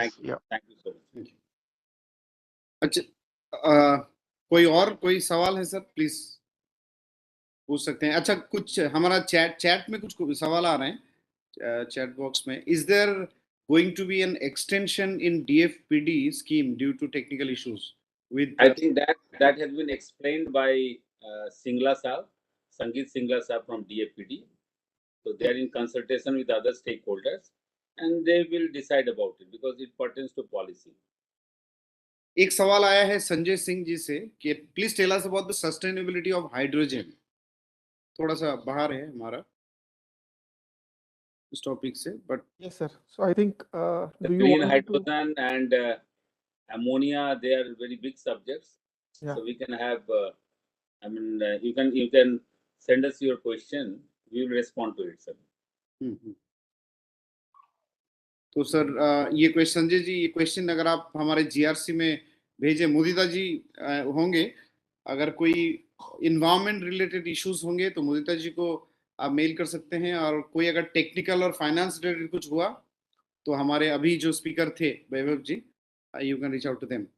और anyway आप GRC Kishore साहब भी हैं और जी. अच्छा, अब आते हैं एक what future on bamboo biofuels 2G in India. एक समीर जमाटिया जी पूछ रहे हैं, बैम्बू बायोफ्यूल्स का कोई फ्यूचर है इंडिया में? Yes sir. So bamboo biofuels is all about second generation ethanol. So right now this technology, as I told you, is commercialized only by 3 of the OMCs, HPCL, BPCL, IOCL, because of its very high capex. So it will require some time to come to the level of capex which we have in case of first generation ethanol. But yeah, as I told you, as a India, we don't have any choice but to look at towards the second generation technology for more of the ethanol requirement. So bamboo will have a future. Excellent. और अगर किसी कोई सवाल है तो please आप unmute करके पूछ सकते हैं. जी सचिन जी, आपने हैंड रेज किया है. If you want to. Hi, my question will be to Praj team. Basically, in today's market, we have seen like when the feedstock prices for grain-based distilleries have gone up, and eventually coal prices have gone up. Along with that, the biofuel prices like rice husk and bagasse have gone up. So when you are advising for like 2G ethanol technology, which will be using all these things as a feedstock, so do you see any challenge between these things, like availability of fuel will be a greater challenge for grain-based distilleries compared to molasses-based distilleries? So that's a kind of disadvantage which we have with the grain, that we don't have our own boiler fuel. But you see, the feedstock, the biomass which is available in India is so abundant that actually we don't see any of the challenge in this, because rice husk or rice straw we are not directly using for making ethanol in first phase, at least as a country. Okay, thank you. Rice husk particularly, rice straw we are using, but rice husk particularly. Okay, thank you. एक सवाल है वीरप्पा मुदानूर जी से. I am from CBKSSKN. We wanted to expand the distillery from 30 KLPD to 300 KLPD under B2 category, but our EC is not cleared yet. Kindly look into that matter. Okay. So, Dheeraj sir, would you like to comment on this? What is the question, sir? एक उन्होंने 30 KLPD से 300 KLPD का distillery apply किया है EC के लिए, पर उनको अभी तक मिला नहीं EC clearance. You can contact us, sir. We will look into it. Veerappa ji, अगर आप if you are able to hear us, if you are here, kindly contact GRC team. GRC team will help you with this. Yes, sir. Yes, sir. Thank you, sir. Thank you. Yeah. You have GRC team's number. You can go through the website. Or also, I'd request Ankit ji, if you can share your details अंकित जी, अब अगर थोड़ा सा detail share करते, maybe our members will be able to reach out to you. Because there are different schedules as per the notification and the activities, right, sir? So we'll look into it. Yes, sir. Is it grain based? No, not grain, sir. Grain based, sir. Molasses and sugar syrup. Okay. So it is category A or B. So the molasses based distilleries greater than 100 KLD and non-molasses distilleries greater than 200 KLD will be A. And B would be molasses-based distilleries lesser than or equal to 100 KLD, which will be B1. And non-molasses-based distilleries greater than or equal to 200 KLD. So you can send us those specifics. We will guide you. Yes, sir. Yes. Thank you. एक सवाल है, please. हाँ, please sir. Dhiraj sir, are you saying something? No. You can jot down, Ankit, you can jot down his number and you can clarify. एक सवाल है सुधांशु जी से, please suggest how can we work to stop water pollution at grassroot level with impact. Is it connected to today's discussion? Maybe, या.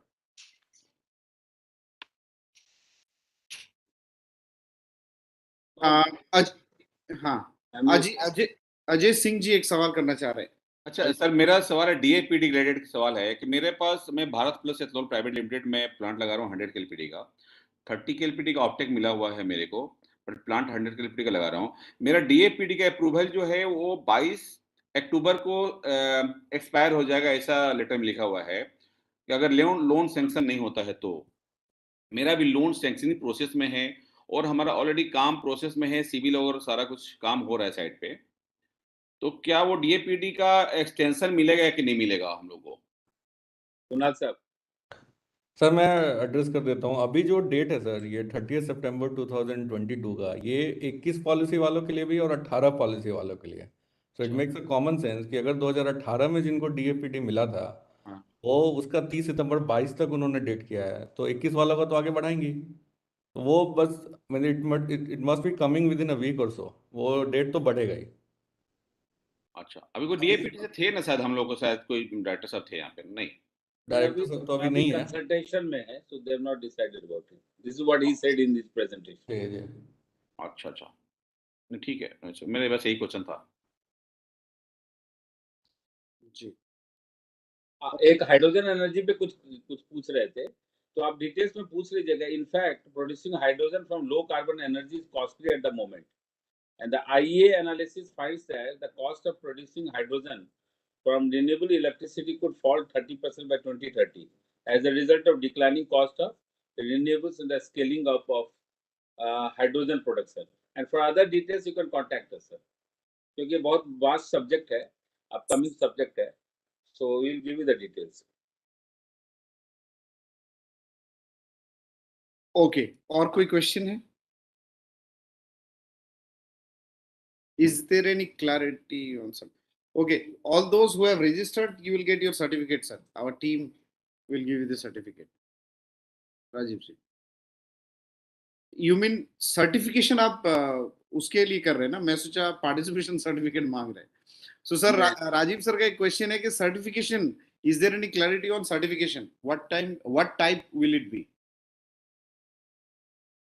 Certification of what? From DFPD? Rajiv जी, अगर आप थोड़ा clarity दें.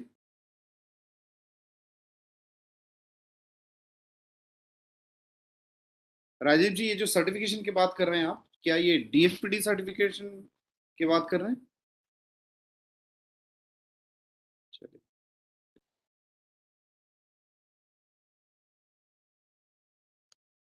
चलिए नेक्स्ट क्वेश्चन. हाँ, next कोई और सवाल है? नहीं तो हम फिर कंक्लूड करेंगे.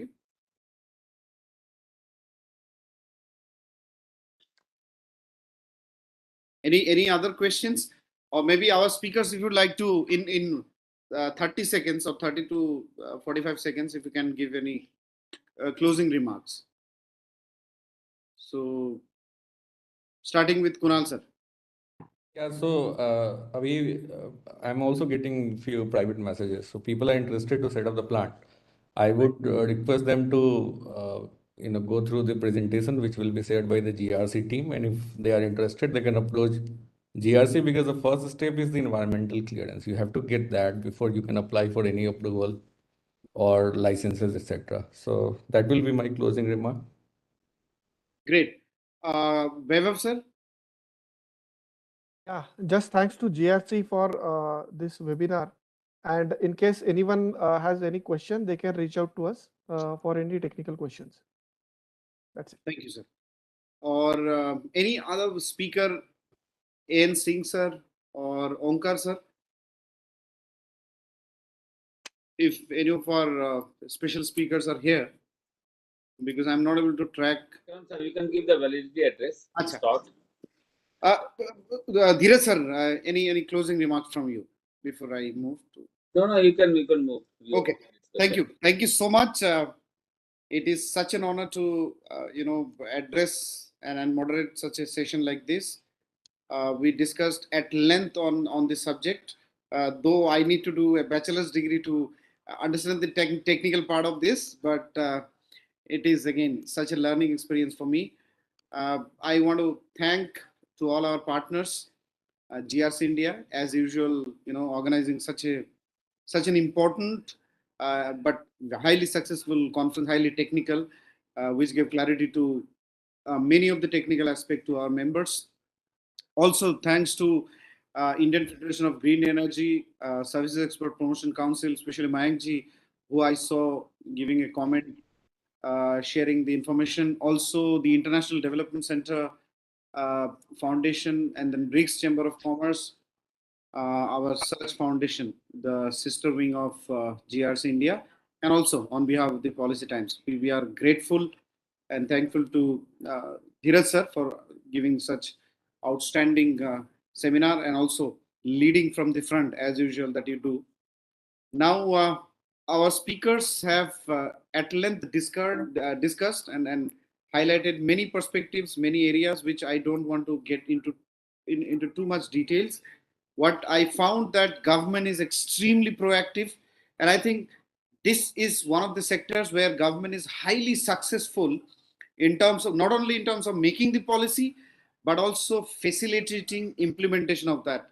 Because recently what we found that 160 plus approvals have been done, the accorded EC has been done, and with huge capacity, 10% has already been achieved 6 months before the deadline, and 20% we will achieve very soon, which means the clarity, like the EC clearance which were given earlier, which used to take a lot of times, now being given in 45 to 60 days, which is a commendable achievement. The government self-regulation, the talk about self-regulation, the talk about bringing credibility from the industry side, now the kind of financial support and hand-holding that the different government agencies are offering are outstanding. And these are the basic, conclusive points that I found throughout the discussion. The technical aspect now, what I want to say that, as Kunalji also mentioned, that financial clearance, environmental clearance is the first step. So whatever project we are talking about, or the distilleries plant, or anything we are talking about, EC clearance is mandatory. Then only we can move to the next level. And for all this to support you, to give you the hand-holding, for any technical aspect with the environmental clearance and everything, Mudita ji from GRC is there. She can give you full support in terms of guiding you the environmental aspect to it. And then technical and financial aspect, from Praj, we have Vaibhav ji, we have Kunal ji, who will support you and guide you. I think with this, I will summarize, and now I request my colleague Ankit ji to give the official vote of thanks.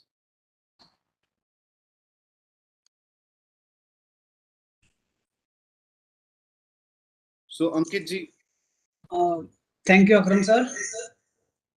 Good evening to all the honorable members and participants. It is indeed a great honor for me to propose the vote of thanks on this occasion. Let me first of all start by thanking the Almighty God for making today's occasion and the event as a resounding success, and that only happened with the support and blessing of you all present here. I would like to thank all the esteemed guests, participants, speakers for their valuable time spared for this webinar. I would like to thank all our associated organizations for tendering their untimely support, like Indian Federation of Green Energy, BRICS Chambers of Commerce and Industry, GRC India, SEPC, IDC Foundations, IAAPC, Invest, Aid India, the Policy Time, and other for their timely supports and guidance during this webinar. We owe special gratitude to the organizing committee, coordinators, and the team behind organizing this webinar. I thank all the distinguished invitees present here, accepting our invitation and being present and delivering their valuable thoughts with us. Once again, I would like to thank all for your kind attention and presence. Thank you all. Thank you so much, Ankitji. Now, are we having the national anthem that we normally have?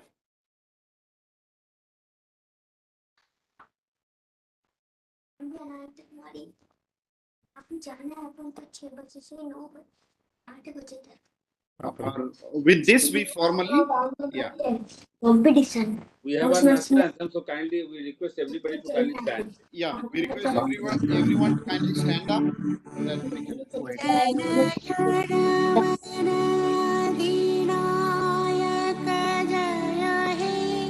Bharat भाग्य विधाता पंजाब सिंध गुजरात मराठा द्राविड़ उत्कल बंगा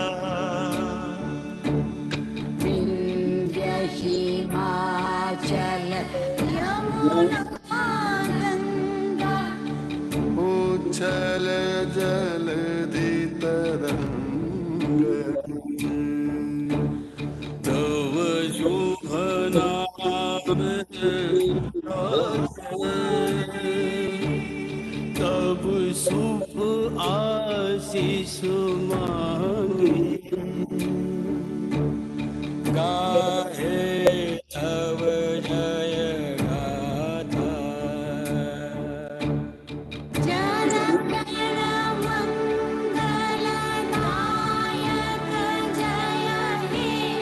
भारत भाग्य विधाता जय हे जय हे जय हे जय जय जय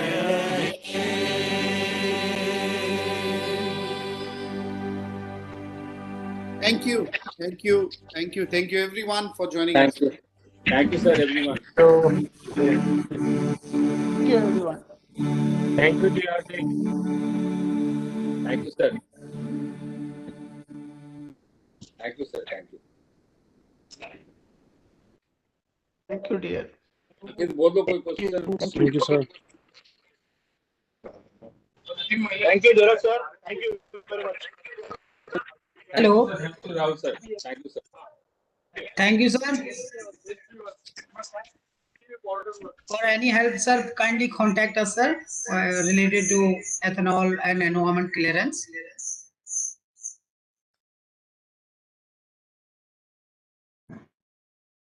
Okay, thank you. Namaskar. Sure, Ankit ji. Thank you. Thank you.